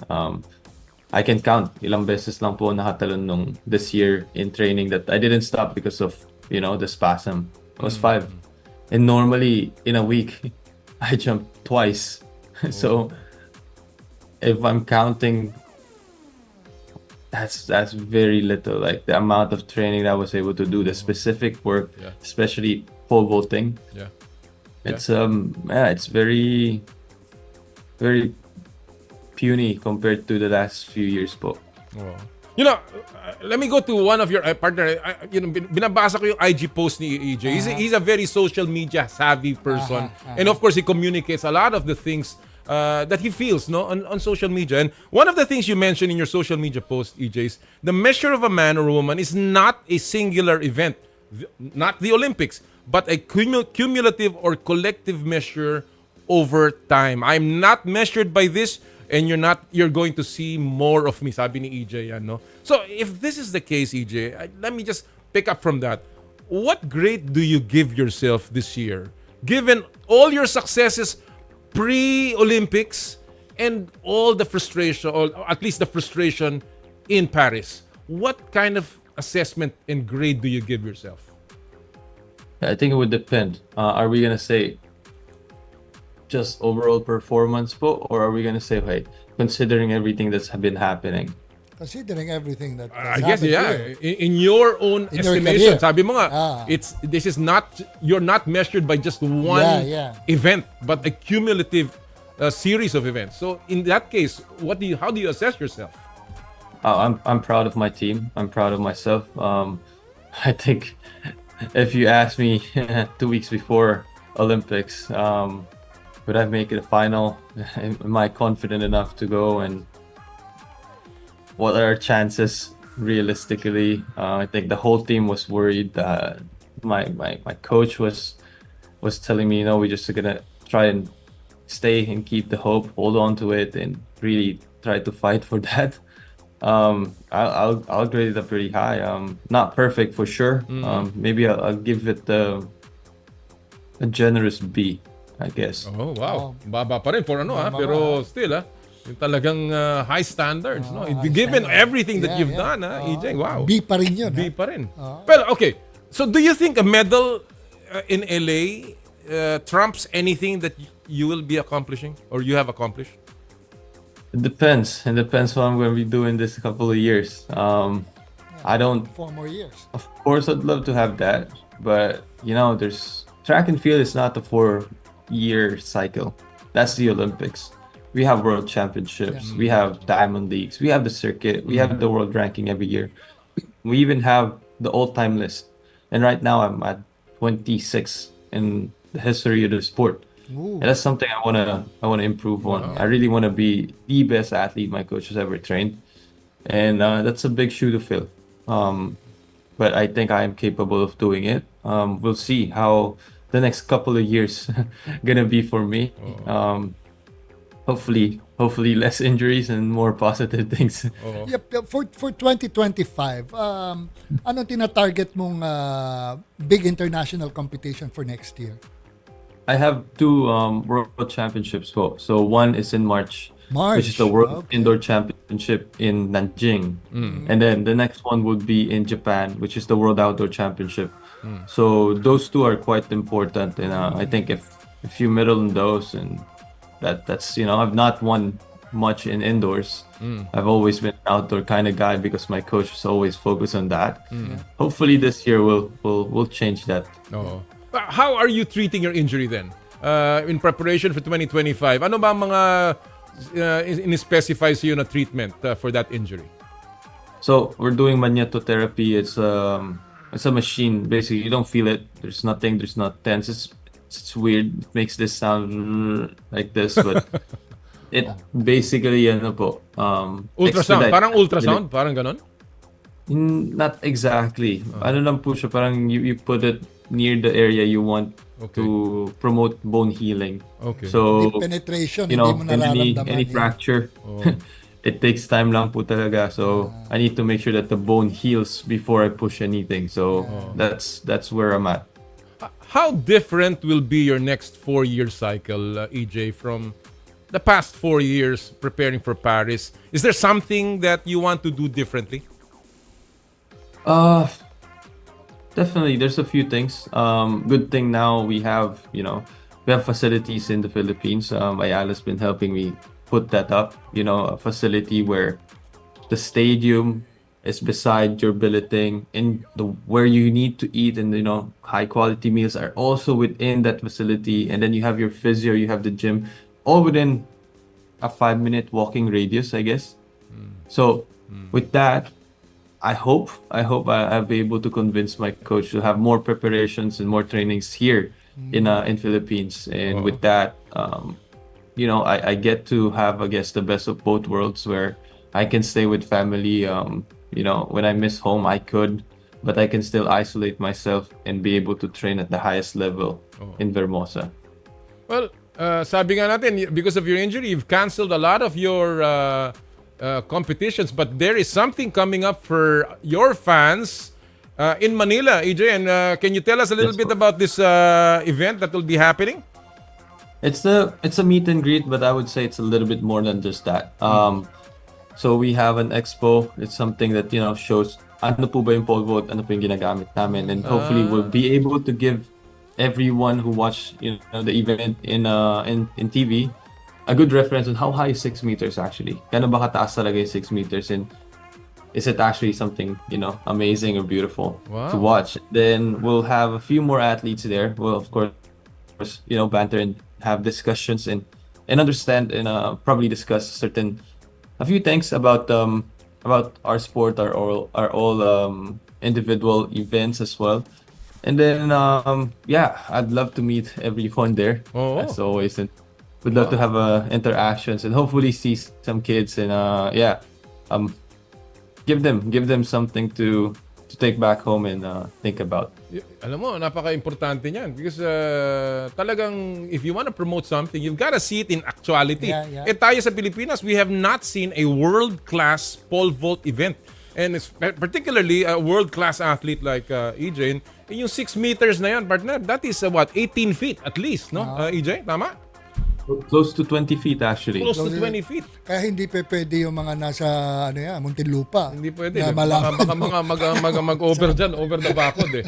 Okay, so that will be on September 15th at 10 a.m. That's a Sunday at the Ayala Malls Manila Bay Activity Center. EJ, tama ba yan?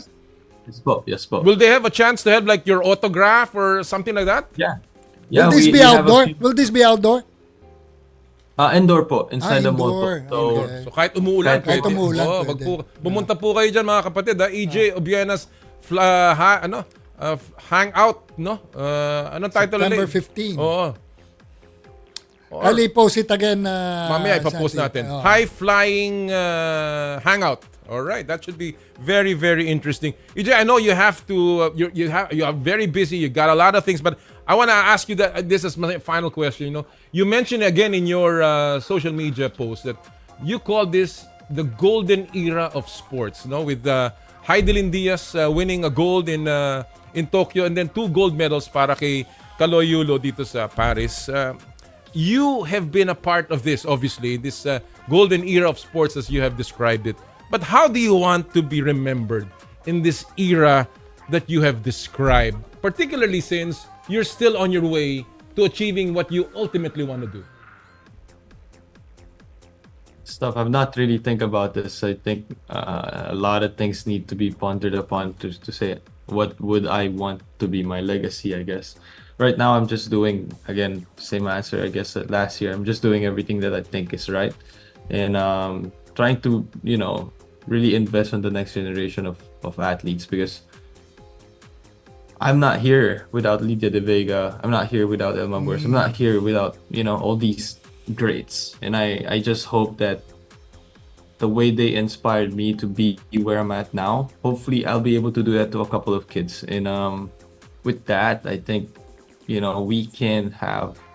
I might be indeed right that this is the golden age of Philippine sports, but it might be a better few next generations of athletes, and hopefully that's how it's gonna be. I guess that's ganun po.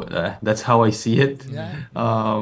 That's how I believe in it, and hopefully I'll be able to fulfill that po. Well said. Well said. And alam mo, EJ has been not only a champion on the field, but also a very big inspiration to a lot of kids. Not only with his skills as a pole vaulter, but with his eloquence. Marami nagsasabi niyan, EJ. Ikaw nga daw ngayon ang tawag nila, boyfriend ng bayan. Totoo ba yun, EJ? Yan ba ang sabi? Okay ba sa'yo yun? Okay lang? Magagalit yung girlfriend niya. Hindi naman naiintindihan masyado eh. Hindi naman naiintindihan EJ, okay lang ba sa'yo yung pansag na yun? I don't know. No plans, ha? No wedding plans, ha, EJ? No po. Bata pa eh. There's still a lot of things I want to do. Pero EJ, sa atin dalawa, go uste. Yes, sir. Are you gonna be in the UAAP today? No! Are you gonna be in the UAAP? Meron ka bang, are you going to the opening ceremonies? Going to watch the opening or any game? I don't know yet. I'm talking with Sir Terry. We might, if I'm free. I would want to let my my girls see the Philippine culture as well, and what is UAAP, what is this big hype all about, and we'll see po. We'll see. I'll try my best to be there. Yeah, great. Well, EJ, again, I'm so proud of you. I nakita kita when you started.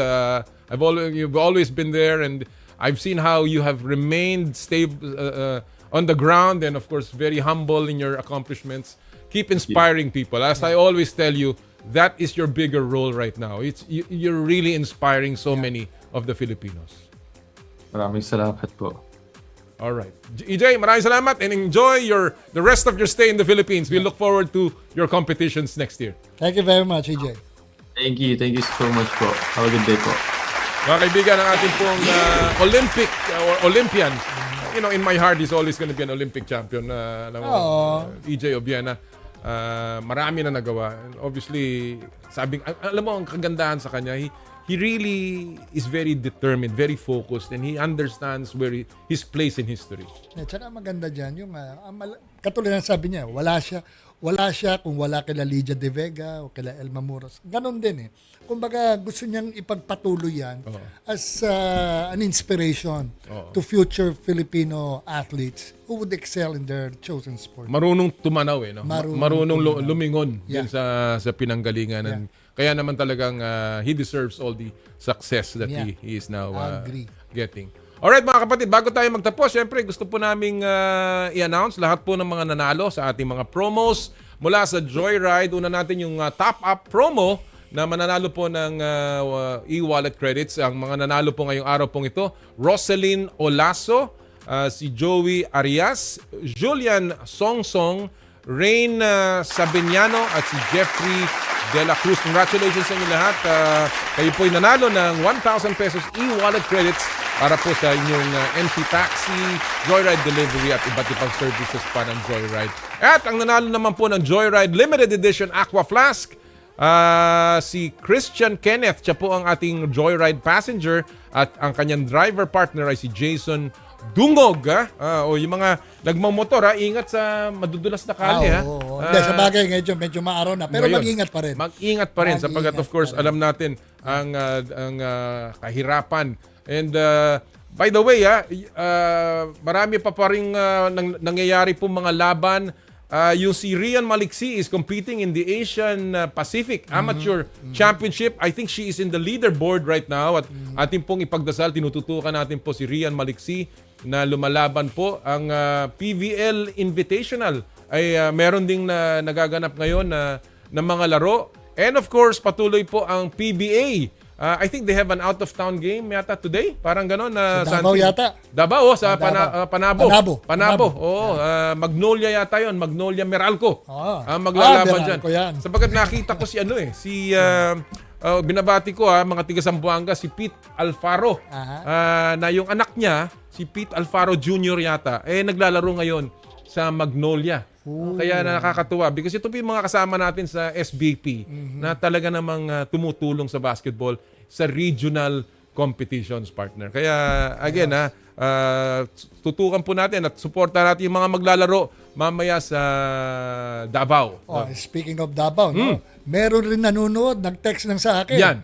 Ang aking pinsan na si Mundita Season Lim at ang kanyang husband, si retired General Sunny Lim. Nanonood sa programa natin ngayon from Rojas City. Rojas City. Alam mo, ang sarap ng mga dyan, seafood. Oo. Sa Rojas City. Nung nagpupunta rin po ang PBA dyan, sa Capiz yan, di ba? Capiz.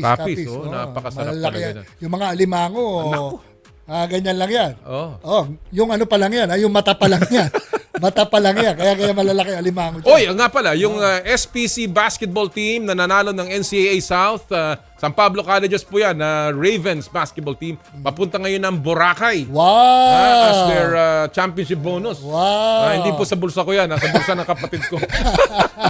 Again, happy trip to the SPC Ravens champion ng NCAA South. Kasama po ng kanilang coach, si Coach Francis Natividad. Alright, partner. That'll do it for us this Saturday. Yep. Enjoy your weekend at enjoy yung mga birthday. Mamaya, pupunta ako dyan. Huwag kang mag-alala. Text mo lang kung saan. Approve. At again, lagi po namin sinasabi tuwing Sabado, bawal ang masungit. At sa lahat po ng ating gawain, ad maiorem Dei gloriam, all for the greater glory of God. Kami po ang 1PH. Teleserbisyo para sa Pilipino. Susunod na po ang inyong paboritong inay ko po. Happy sporting weekend sa inyong lahat. More power! More play!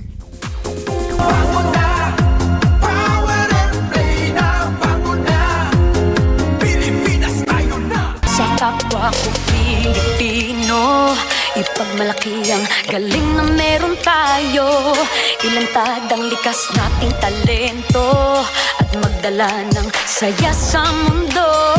Sa harap ng pagsubok ay di susuko. Para sa pangarap tayo'y porsigido. Magpakitang gilas na kung magpatalo.